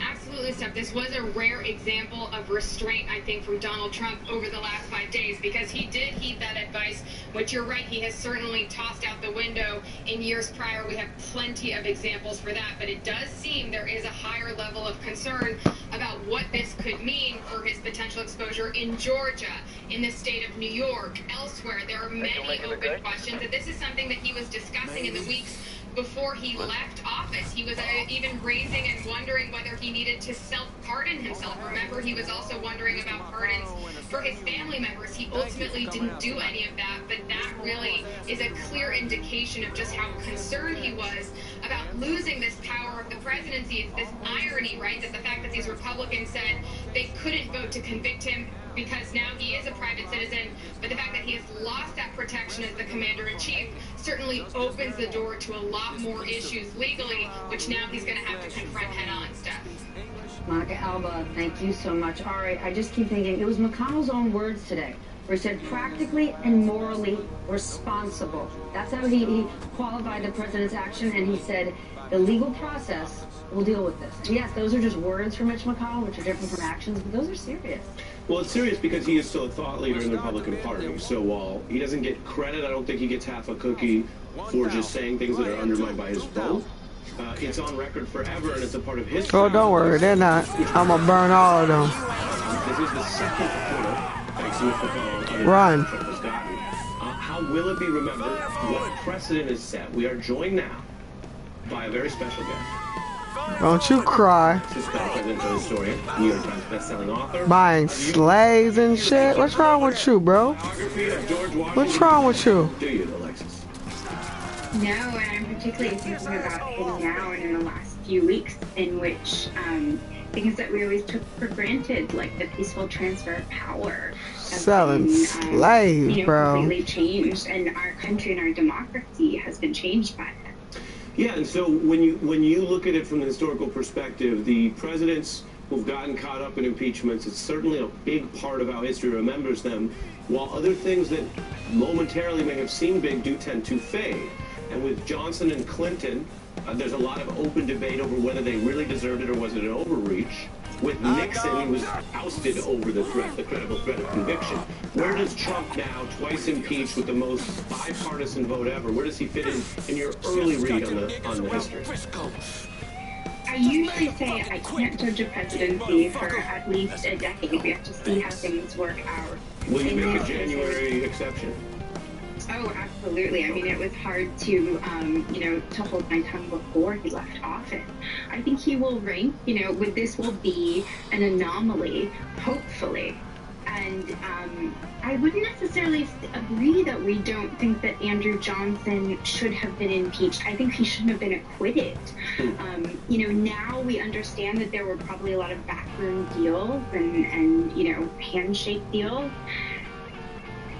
And he got off. As a country, we have a history of letting our leaders off. And that comes back to the Constitutional Convention, in which George Washington is sitting on this platform in this big wooden chair, and all the founders, the framers, they're looking at him and they're thinking, he says he's not going to be president, but he's definitely going to be president. And we know that he has self-control, that he cares more about the union than power, than a political party. He won't even commit to someone. And so he really exuded this sort of aura that they believed would be respected for at least a few generations, and then we needed to work on things. Benjamin Franklin is the one who said, listen, we need something here about impeachment because we're a democracy, and the only thing we have to compare it to is monarchs, and monarchs have ended up dead. Just before I lose you, I did want to get you, though, on, do you think history will judge this failure to convict today as the right or the wrong call overall? I think it'll be the wrong call. I think that the Senate did not fulfill their obligations to constituents, and it really would have been meaningful to see testimony. We didn't have that moment in which, McCarthy was asked, have you no decency? And even if it wouldn't have made a difference, it might have to the country. Have you no decency? A Joseph Welch McCarthy hearings reference. Not surprising from a historian. We are wide for the 2 minutes we had with you. I'm going to keep it moving, so thank you for joining us, Stephanie Rule. Coming up next, a roller coaster day. More than a roller coaster day. Roller coaster is at an amusement park. Today was not amusing. It was dead serious. A very serious day in Washington and for our country. It ended with the acquittal of the former president. We're going to get you caught up on where we are right now. I think the sketchy website I bought this turtle from stole all my info. Ooh, Have you looked on the bright side? Discover never holds you responsible for unauthorized purchases on your card. That's my turtle. Fraud protection. Discover something brighter. I made a business out of my passion. I mean, who doesn't love obsessing over network security? All our techs are pros. They know exactly which parking lots have the strongest signal. I just don't have the bandwidth for more business. Seriously, I don't have the bandwidth. Glitchy video calls with regional offices? Yeah, that's my thing. With AT&T Business, you do the things you love. Our people and network will help do the things you don't. Let's take care of business. AT&T. I saw them out of the corner of my eye. Just a blur when they jumped the median. There was nothing I could do. She's safe because of our first Outback. And our new one's even safer. Welcome to the 2020 Subaru Outback. An IIHS Top Safety Pick Plus. The highest level of safety you can earn. Get 0% for 63 months on select new 2021 models, now through March 1st. A lot of folks are asking me lately how to get their dishes as clean as possible. I tell them, you should try Cascade Platinum, plus the power of Oxy. Cascade Platinum plus Oxy breaks down food soil some detergents can leave behind, cleaning up to 99% of visible and invisible food residue, and washing it away so it doesn't redeposit on your dishes. And Oxy is Cascade's most powerful clean, formulated with no chlorine bleach. For a deep, hygienic clean you can see and feel. Cascade, plus the power of Oxy. If you're tired and you make a deposit, here's how business is done. If you're anxious and you know it, take a break. If your heart rate variability is 50 and your body temperature's normal. If your breathing rate is optimal and you know it.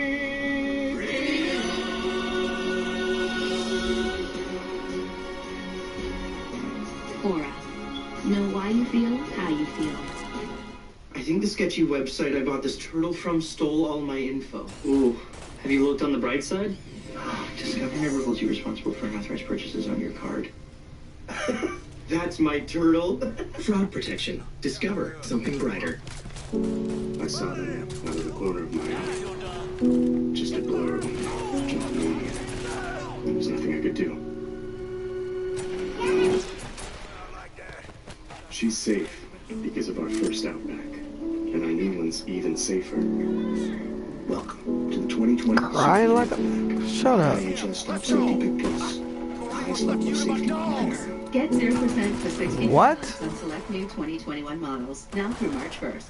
We do it every night. Every night. I live alone, but I still do it every night. Right after dinner. Definitely after meatloaf. Like clockwork. Do it. Run your dishwasher with Cascade Platinum and save water. Did you know an Energy Star certified dishwasher uses less than 4 gallons per cycle, while a running sink uses that every 2 minutes? That means even small loads can save water. So why not do it? Get out of here, Run man. your dishwasher every night with Cascade Platinum, the surprising way to save water. Today at superchewer.com. Good evening, I'm Stephanie Rule alongside Ari Melber as we continue to follow our breaking news tonight. The Senate acquittal of Donald J. Trump. The final vote 57-43. 7 Republicans siding with Democrats, voting to convict the former president. It was the most bipartisan vote to convict a president in the history I'm of saving the y'all. And then just moments after casting the vote to acquit Trump, Senate Minority Leader Mitch McConnell went on to argue that actually the evidence shows Donald Trump did it. There's no question, none, that President Trump is practically and morally responsible for provoking the events of the day. No question about it.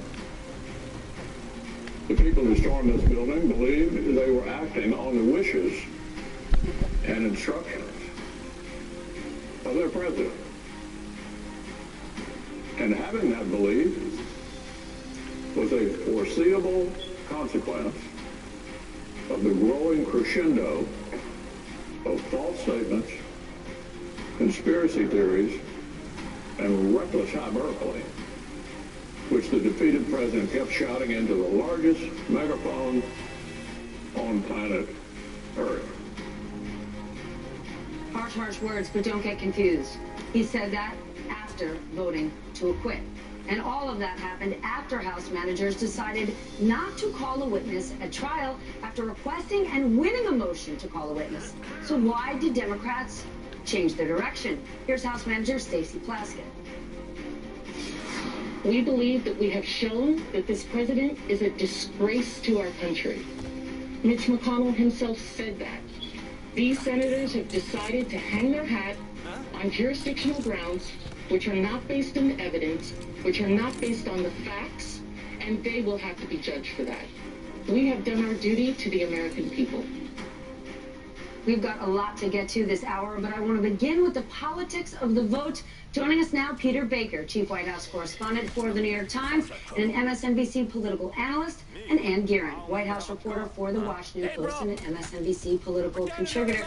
Ann, to you first, your biggest takeaway from this vote? Found a damn corpse. Well, I mean, in addition to the fact that the outcome was foreseen, I think the two major things I was really struck by were the McConnell reaction that you just played, in which he says that the president is guilty, but he was acquitted anyway.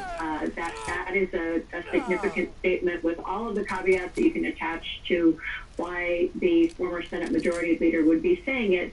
The fact that he broke publicly with Donald Trump as an ex-president, but still a person in charge of a significant portion of the Republican electorate was very significant to me. And the other was, it was a dramatic day where we thought for quite a while that this was all of a sudden going to be prolonged for a good bit with the introduction of witnesses.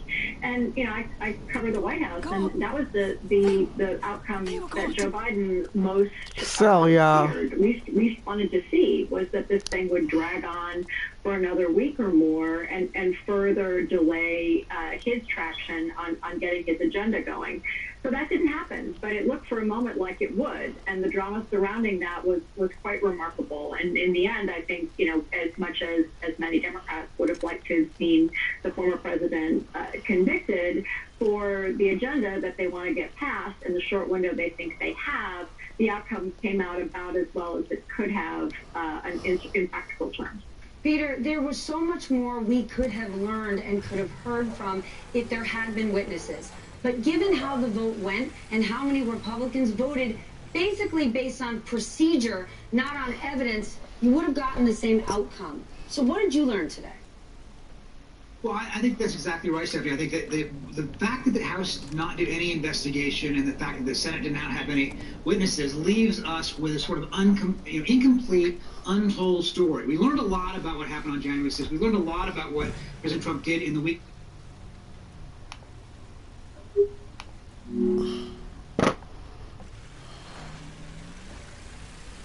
The yeas are 57. The nays. Ouch. While Donald Trump is trashing the United States Constitution.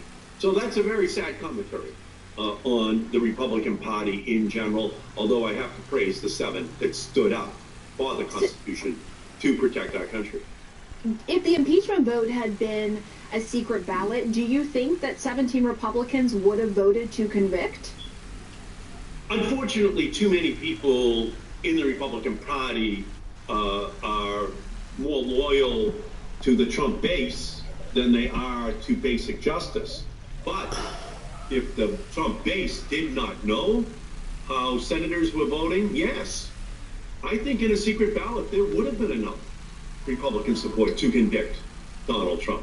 But the Trump base controls this country, and Donald Trump knows that, and he has created this right-wing, ultimately white nationalist party that is threatening the very stability of an otherwise respectable historical institution, the Republican Party. So what kind of message then do you think sends to white nationalists and so forth? What do you think the acquittal does today to send that message to them? Come on. I think there are parties going on all over America tonight. White nationalists, racists, neo-Nazis.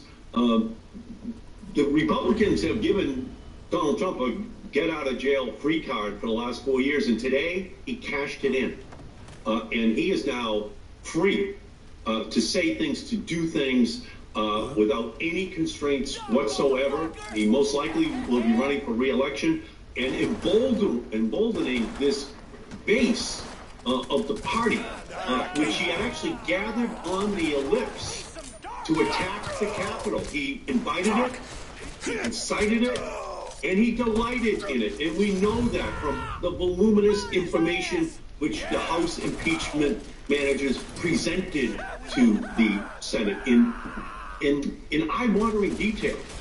This was something that he planned, and we can see by the timeline that was presented by the House managers that whether it be Senator Tuberville talking to the president, whether it be Congressman McCarthy talking to the president's tweet at 2:24 that afternoon saying that Mike Pence was a danger to the Constitution in our country, even as Mike Pence was hiding, that Nancy Pelosi was in seclusion, that Mitch McConnell and Chuck Schumer and every member of the House and Senate was being told on the intercom the Capitol was under attack, a shelter in place, lock all doors, pull down the blinds. He still refused to do anything, and I think that is something that should have been voted upon by the Republicans today in a way that left him as a convicted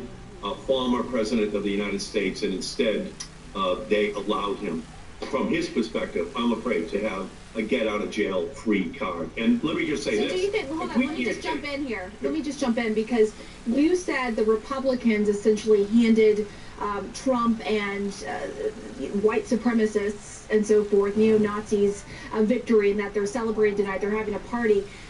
This outcome, though, was predicted even before Trump was impeached. Do you think the Democrats miscalculated in pursuing this impeachment and should have left it to criminal Man, shut the fuck up, bitch. Jurisdiction to pursue possible criminal... Hell no, bitch. No, we had a constitutional fuck wrong with you to conduct this trial, and all of that evidence, the tweets, the affidavits, the videos, the timeline of Trump's actions, including after the violence. What you think gonna happen if we didn't do nothing? Same shit, stupid bitch. The fuck? For certain that Trump then still sat there doing nothing. All of that had to be out in the public domain.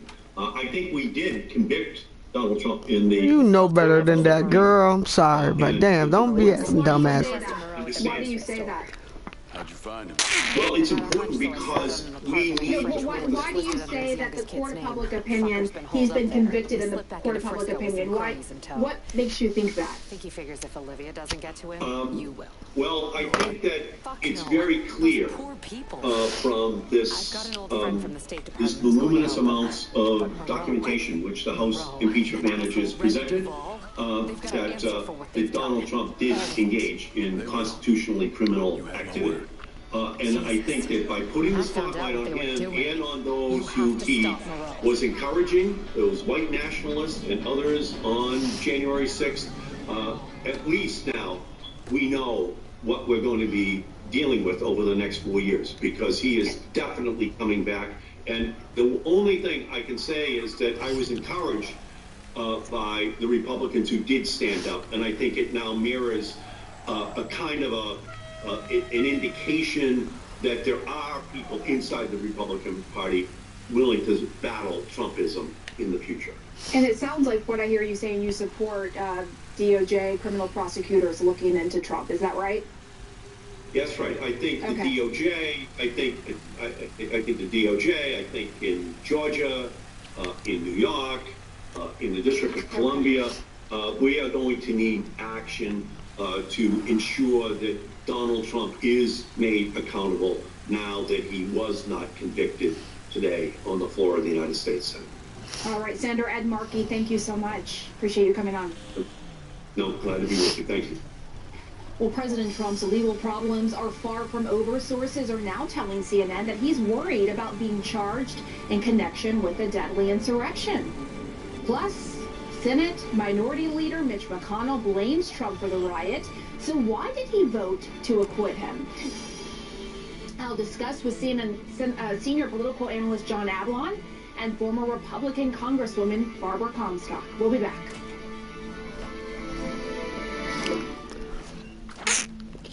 With Whirlpool's largest capacity third rack dishwashers, you can fit holiday mugs on the top.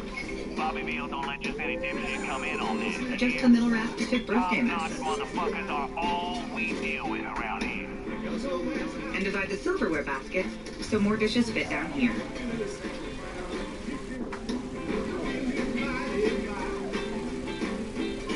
Load more, run less with our largest capacity third rack dishwashers from Whirlpool. Who is USAA made for? It's made for him, a veteran who honorably served. And it's made for her. She's serving now. We also make USAA for military spouses and their kids. Become a member. Get an insurance quote today.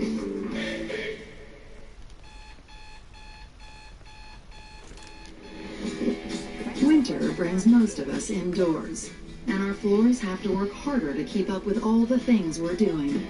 It's why LL Flooring is having the biggest sale of the season, so that we can take advantage of every single space in our homes, on floors that can handle it all season long, and many more. These are the floors homes are built on. LL Flooring. Get somebody to take Arby's, 2 for $6 every day. Spicy buffalo. Almost forgot, man. That would have been disaster if I died. For just $6. Arby's, we have the meat. Running a small business can get out of hand.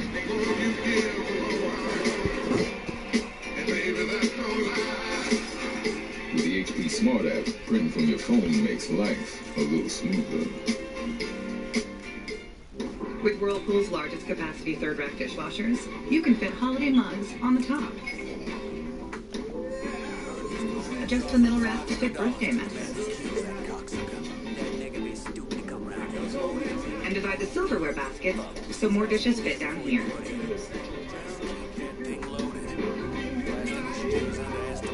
Load more, run less with our largest capacity third rack dishwashers from Whirlpool, America's #1 preferred dishwasher brand. Wow, your credit is a mess. But it's like they say, time heals all scores. So your credit should bounce back in about 10 years. They say a lot of things about credits. We say enough is enough. Don't let questionable negative items define your credit. Our proven process has helped our clients get unfair or inaccurate items removed from their report. So, bounce back in here in a decade. It's time you tried something new. Get help from creditrepair.com today. Why choose Barbecue Guys? Because this is Barbecue Guys.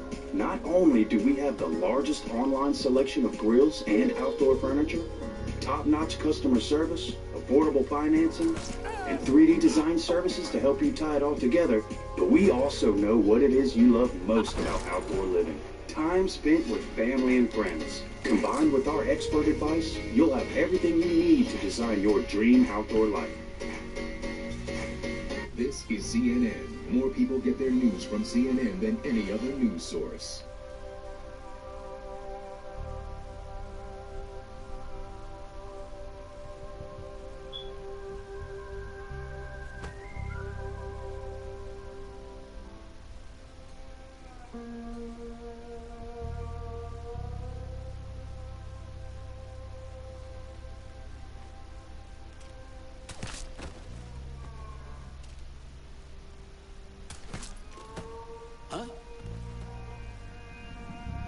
I'm in charge. You go look.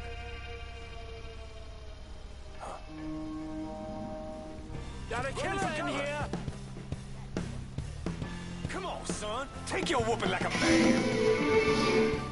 Well, an ex-president acquitted for the second time in a Senate impeachment. Although few were surprised at the outcome, emotions are raw. Come on, where he go? Convict Donald Trump and made some history of their own in this historic trial. It is the most to ever cross the Going loud, boys and girls. The GOP is in for a rough ride ahead. Joining me now to discuss is CNN senior political analyst John Avlon and former Republican Congresswoman from Virginia, Barbara Comstock. Thank you both for coming on. Great to see you both. Let's start with Mitch McConnell, the minority leader. He voted to acquit, but he scorched Trump before he left the Senate floor. Peekaboo.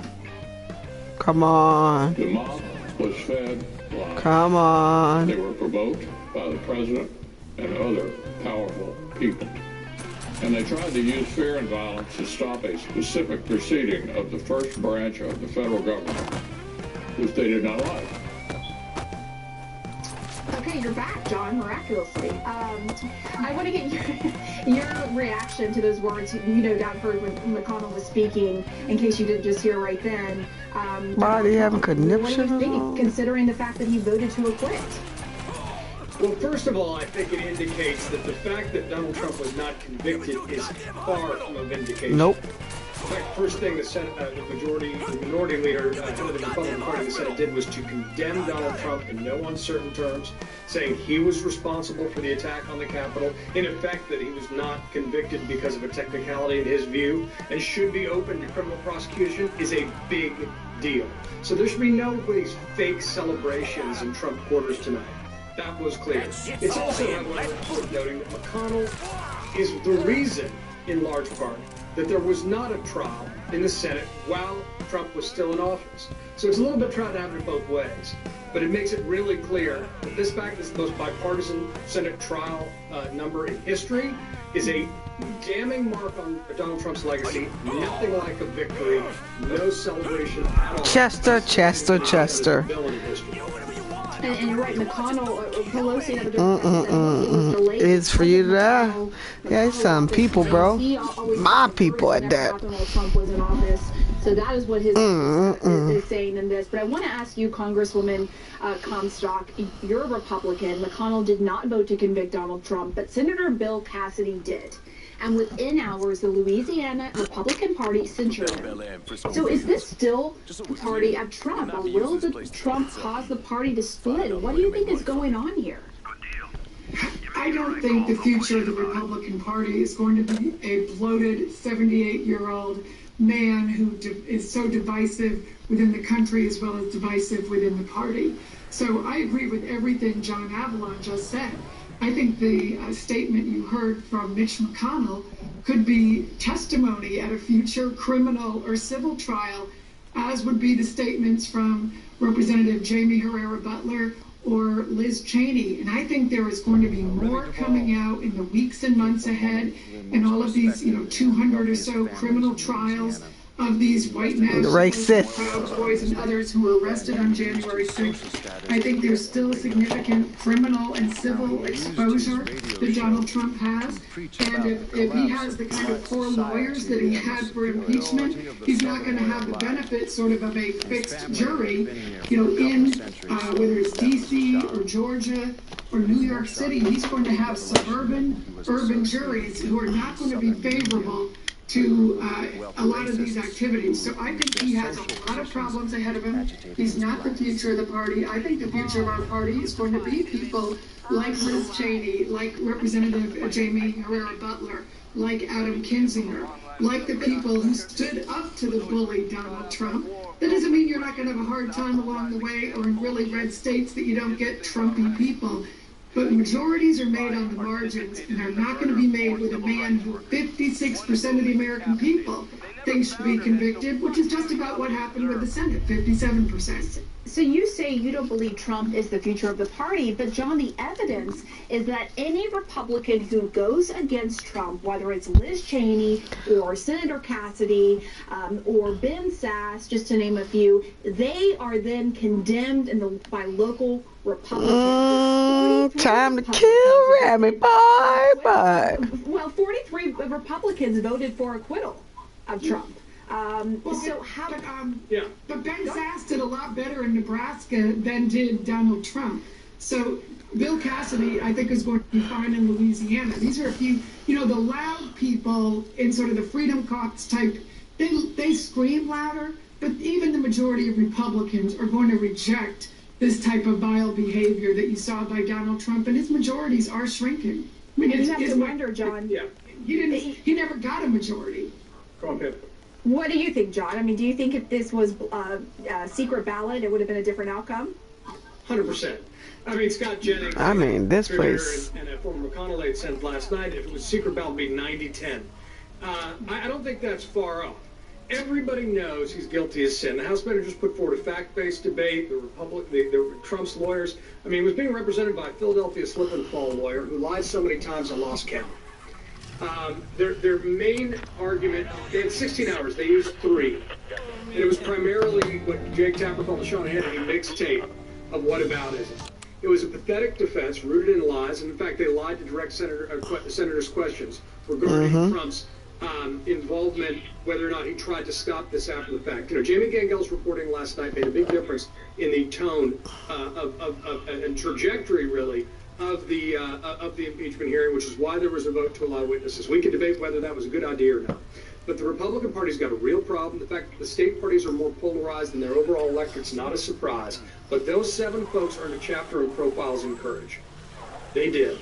And history's not only been decided by conspiracy theorists. It's been decided by people who told the truth and stood up to the extremes in their own power and a bully that used to be the President of the United States.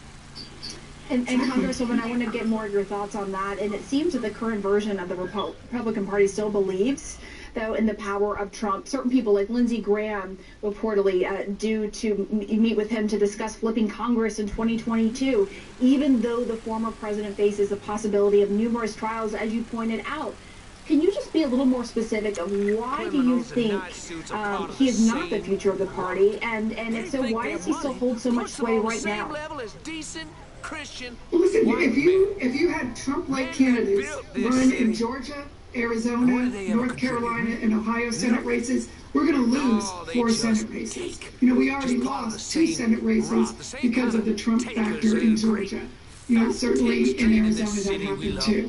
So I think, you know, if the party goes that way, then they'll learn their lesson in 2022. As I said, you know, majorities are made on the margins. They aren't made with this type of divisive, far right-wing. It's not even actually, it's not conservative versus moderate even. It's conservative versus QAnon and conservative versus crazy. And it's not going to work. And if people insist on following that Trump model, then they will lose. But I think there are strong candidates who are good conservatives. The people who voted for impeachment are all pretty conservative people.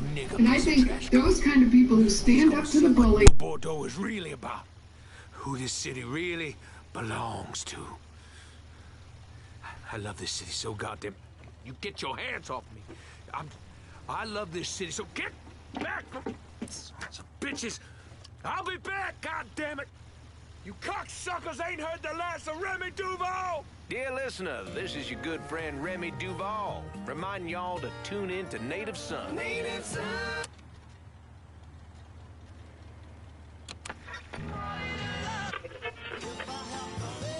Native Son. Native Son. On WBYU 620. Poor little racist scared. Coming to kill you, Remy.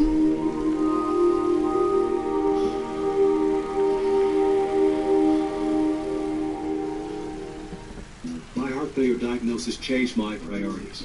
I want time for the people I love. My heart doesn't pump enough blood. So my doctor gave me Farxiga. It helps my heart do its job better. Farxiga helps keep me living life and out of the hospital with heart failure. Do not take if allergic to Farxiga. Symptoms of a serious allergic reaction include rash, swelling, difficulty breathing, or swallowing. Stop taking and seek medical help right away. Tell your doctor right away if you have red color in urine, or pain while you urinate, or a genital area infection, since a rare but serious genital infection may be life-threatening. Do not take Farxiga if you have severe kidney problems or are on dialysis. Other serious side effects include dehydration, sudden kidney problems, genital yeast and bacterial infections, urinary tract infections, and low blood sugar. Stop taking Farxiga and call your doctor right away if you have symptoms of ketoacidosis, which is serious and may lead to death. Work time with her? Sounds good to me. If you can't afford your medication, a lovely day. Want to build a gaming business that breaks the internet? That means working night and day. And delegating to an experienced live bookkeeper for peace of mind. Your books are all set. So you can finally give John some attention. Trusted experts guarantee that your books into a Christmas live. With Whirlpool's largest capacity third rack dishwashers, you can fit holiday months on the top. Adjust the middle rack to fit birthday mess. And divide the silverware basket so more dishes fit down here.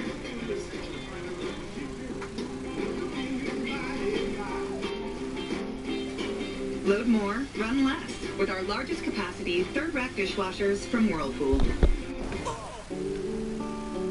Their love keeps you centered.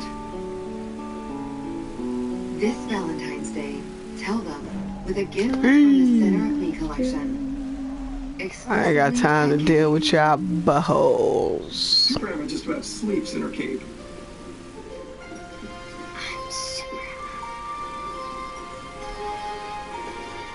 But when we realized she was battling sensitive skin, we switched to new Tide plus Downy Free. This gentle on her skin. I got a racist to kill. Better than the other free. Woo, wait, dog. She can focus on saving the world with a little help from Dad. New Tide Pods plus Downy Free. Safe for sensitive skin with eczema and psoriasis.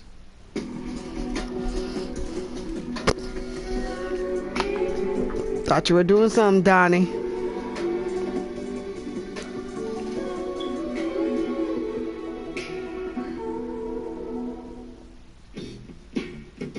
Sounds like your assessment of Remy Duval was spot on.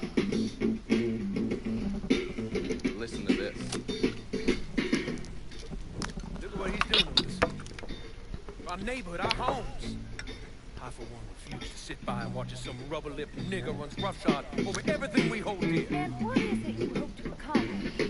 Strangle that motherfucker, that's what I'll accomplish. Negro, white man, what? Boy, please. He is egging you on, Remy. You are much too important to be caught up in all of this. Is the situation unfortunate? Of course it is. But nothing he is doing changes anything. This is CNN. More people get their news from CNN than any other news source. Olivia, the people of this neighborhood expect me to protect them, not some greased-up wop assholes. No, I need to respond to this. He sent a message to those niggas and the guineas. You're gonna die. Fields, we take care of our own. This is a mistake, Remy. You could jeopardize everything we have been working toward. Our very way of life is at stake, and you think I give a goddamn about some casino? Sometimes I think you've forgotten your station in life, Olivia.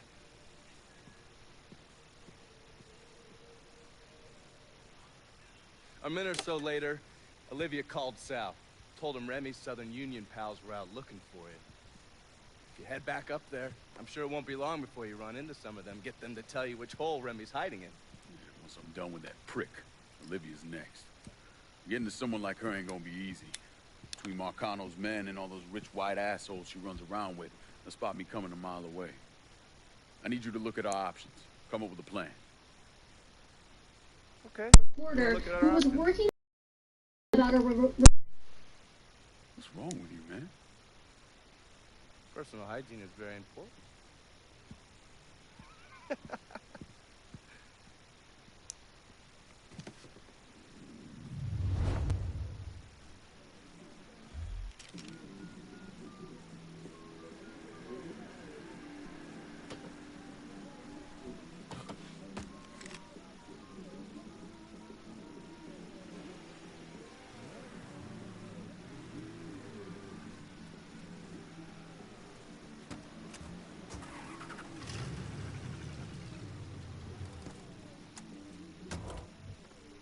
I'm running low. Can you send supplies to Delray Holler? Be out directly.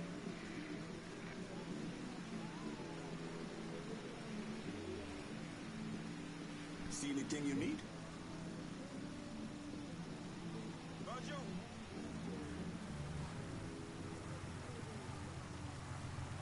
Show me what you got. Use it.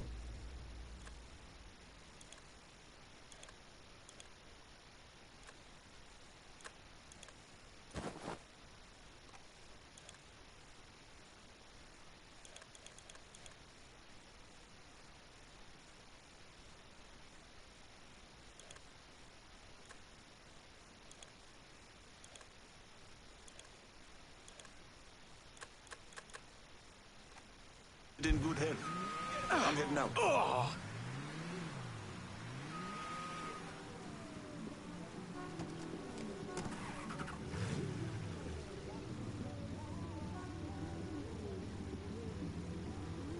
Spend my money and you run me over. What the fuck?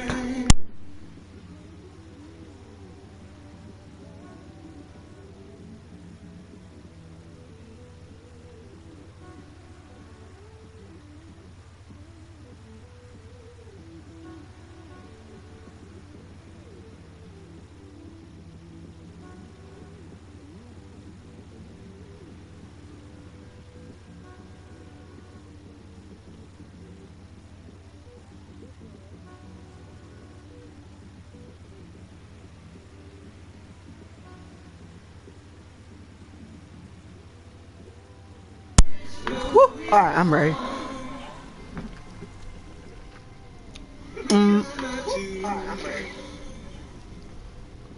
We are one. My body is truly powerful. I have the power to lower my A1C. Because my body can still make its own insulin. And Trulicity activates my body to release it, lowering my blood sugar from the first dose.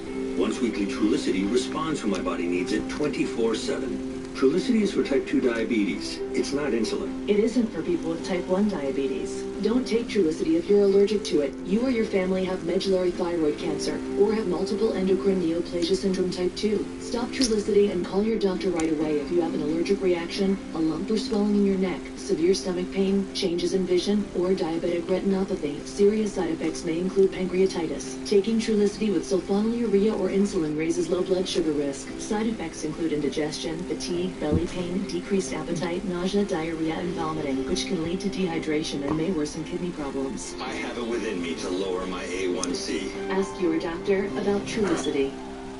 Really, bro? New year, new me. See, first you run me over, now you hit my car. Came back, and now I have a new perspective on life.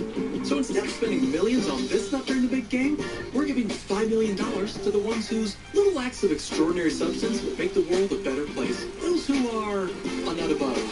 Because if smacking into a nut-shaped fan at terminal velocity teaches you anything, it's that even something as small as a peanut can have a big impact. Planters, a nut above. T-Mobile is upgrading its network at a record pace. We were the first to bring 5G nationwide, and now that Sprint is a part of it. We believe in the power of helping hands. Teamwork that works. So you can find ways to stay close.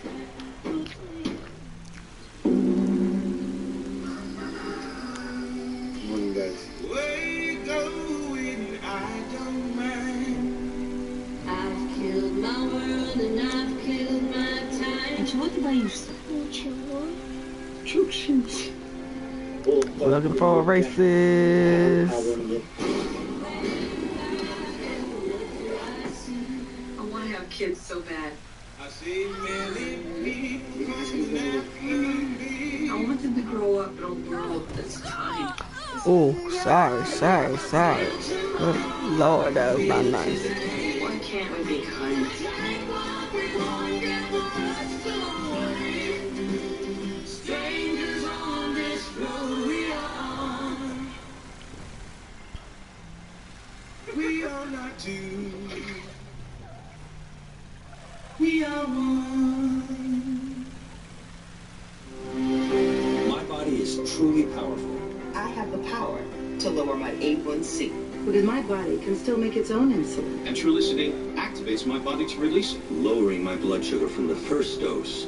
Once weekly Trulicity responds when my body needs it 24/7. I see all that toy lounge. Trulicity is for type 2 diabetes. It's not insulin. It isn't for people with type 1 diabetes. Don't take Trulicity if you're allergic to it. You or your family have medullary thyroid cancer or have multiple endocrine neoplasia syndrome type 2. Stop Trulicity and call your doctor right away if you have an allergic reaction, a lump or swelling in your neck, severe stomach pain, changes in vision, or diabetic retinopathy. Serious side effects may include pancreatitis. Taking Trulicity with sulfonylurea or while insulin raises low blood sugar risk. Side effects include indigestion, fatigue, belly pain, decreased appetite, nausea, diarrhea, and vomiting, which can lead to dehydration and may worsen kidney problems. I have it within me to lower my A1C. Ask your doctor about Trulicity.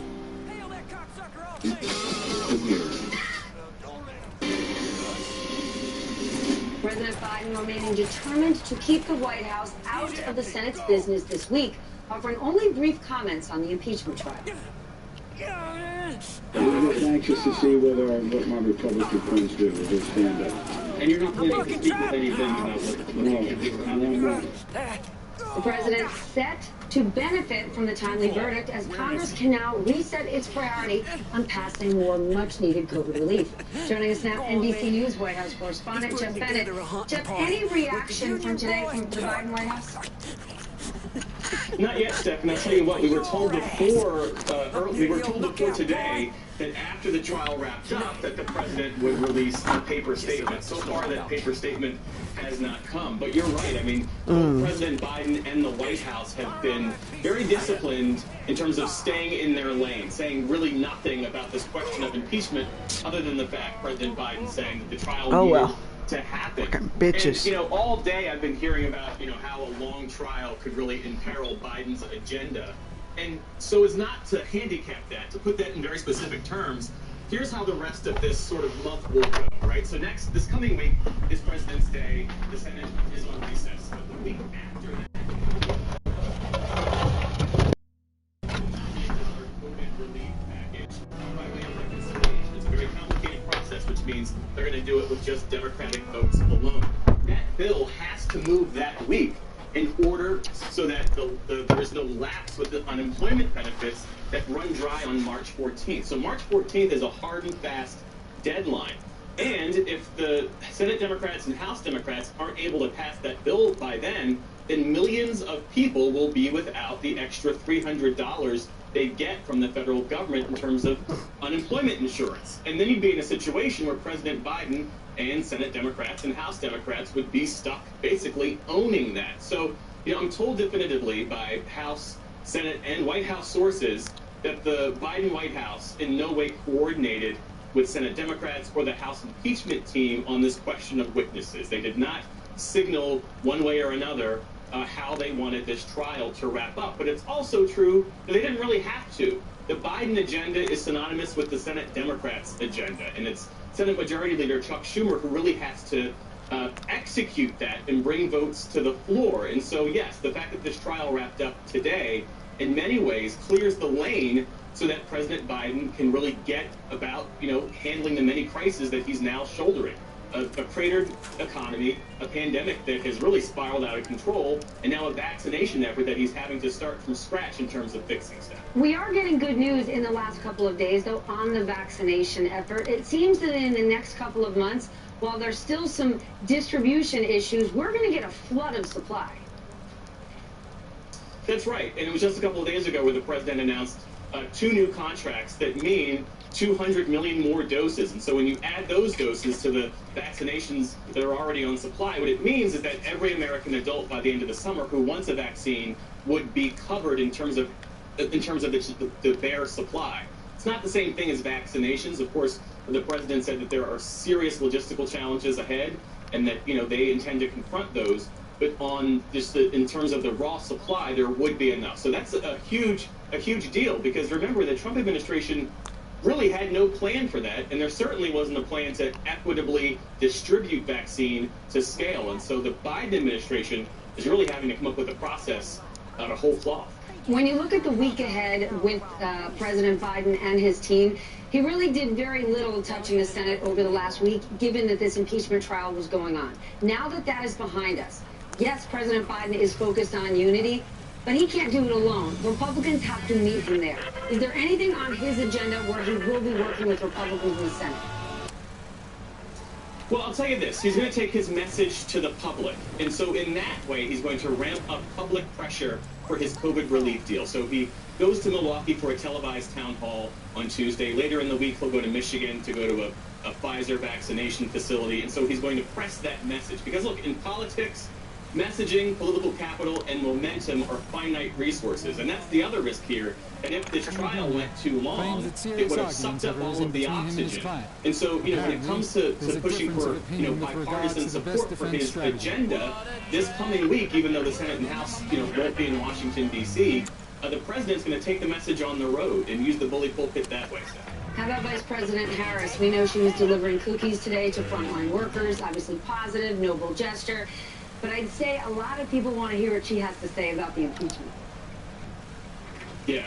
And look, she's been giving interviews. She gave one to the 19th. She gave another interview to Axios. You see her there when she's delivering those cookies that you mentioned, and she was well received when she and the second gentleman, Doug Emhoff, made that stop.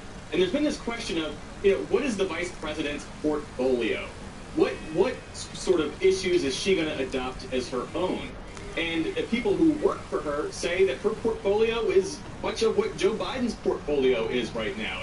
And the sort of chief issue is pandemic relief. And so right now the administration is focused on relief, but after that, they're going to focus on recovery. They're going to push the Biden Build Back Better plan, which includes economic recovery and infrastructure and all of that. So I'm told that she will be chiefly involved in messaging and sort of the hard lifting and heavy thinking about the policy, but also trying to win support across the aisle as well, Steph. Well, thus far, the president and the vice president are spending a lot of time together, more than we've seen in past administrations. Jeff Bennett, thank you so much for joining us this evening.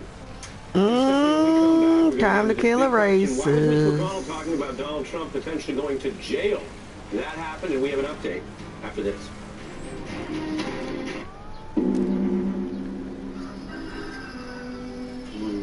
Where you going? I don't mind. I've killed my world and I've killed my time. Co chyba już Czukszyć.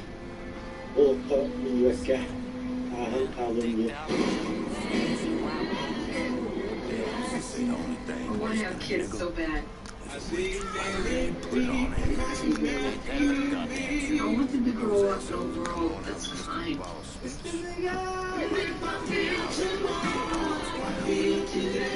can't we be kind?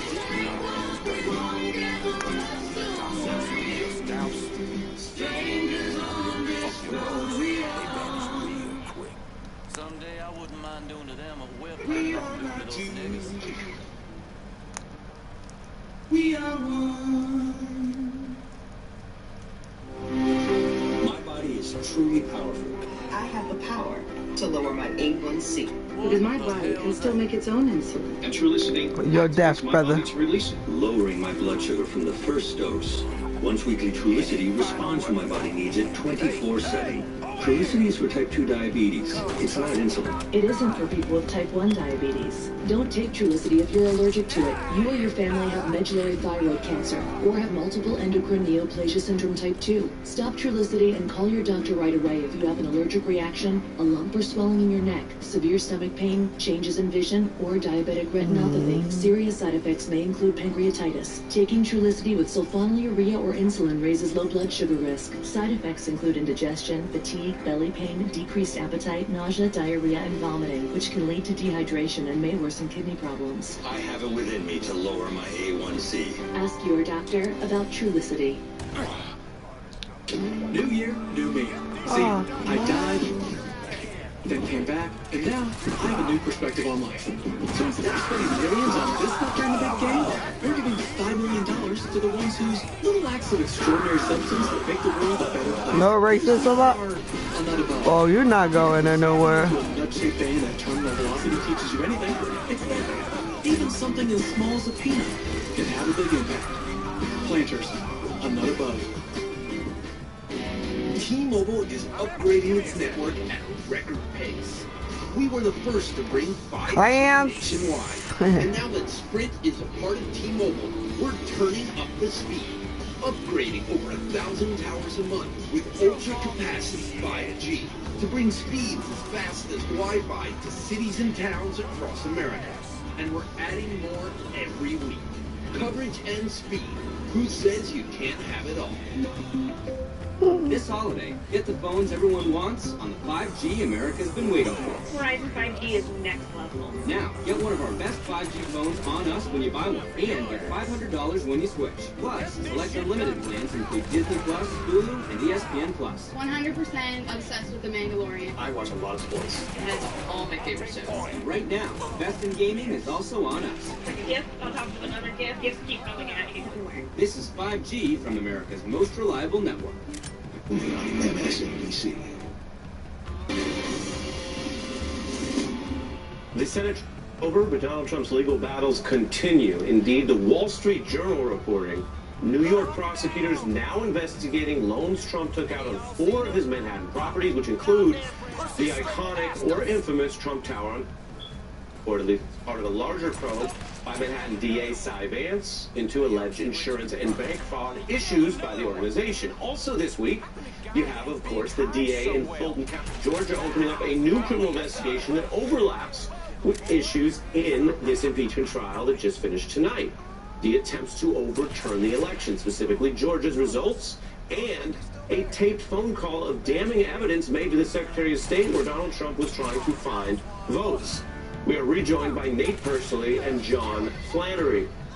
Nate, what Mitch McConnell said was a mundane piece of legal observation masquerading as some sort of accountability because he titillatingly referred to the fact that Trump's not gotten away with it. That, Remy, you ain't good. You ain't on my level, bro. But that's true. That's just true. Racist ass hat. And calling for it, nor would it be appropriate, of course, for any politician to call for it. Lock him and her up is discredited. Your view, though, of what these... Oh, y'all really trying to get a brother, huh? Well, there are several cases that are going to be... Remy. Donald Trump, both civil and criminal in the next few years. But look, I do feel that Mitch McConnell was a little bit like Lucy placing the football down for Charlie Brown to kick it again, which is like, oh, here, go and invest. You can have Merrick Garland go and prosecute him. Well, of course, but then we know that there'll be charges that this is a partisan prosecution, that you're going after a former president. I mean, you even had Marco Rubio a few weeks ago suggest, that this is reminiscent of those sort of failed democracies where people go after leaders once they're out of office. Now, there's certainly a lot of Remy. What happened during the insurrection, but in the many years before, there's plenty of illegality. You could even go back to the issues surrounding the first impeachment. But yes, it is possible that we'll have lots of legal proceedings involving Donald Trump, both with respect to his finances and respect to his time in office. Remy. We've been going all day. Many of my colleagues here working hard. Stephanie Rule and I were staying up late, and she did mention to me in the break, she said, I guess we're getting through this without any hip-hop quotes. And obviously I said, au contraire, Stephanie. I mean, the night is young, even if it's not. And so I'm thinking, John, of a Drake lyric, but you may not have heard being racist? That's not pay, bitch. Okay? Don't be racist. If you haven't heard it, but he says, I talk standing up straight, I don't get on my knees. Presidential suites, we don't get impeached. Now that's unreleased, John, but it's a kind of pride that he would never be impeached, figuratively, literally, or otherwise, with the presidential suite. Yes. That's a fancy room. It's an entendre of sorts. The song was never released. Maybe it's not a good enough bar. I don't know, John. I don't make them up. But my question to you is, in contrast to someone like Drake, who can claim he's never impeached, what does it mean for Donald Trump if he faces these investigations, some of which overlap with alleged crimes that he was impeached for, and that a majority of senators say he did do? First of all, I want to visit your nightclub back when you started. That would be a lot of fun.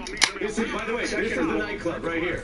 This is all we get to do. This is the closest we get to the club. It's just being at work at night. But go ahead, John. Well, I enjoyed that. We could run down the list. Okay, we got the New York AG, we got the New York DA, we have the Southern District U.S. Attorney.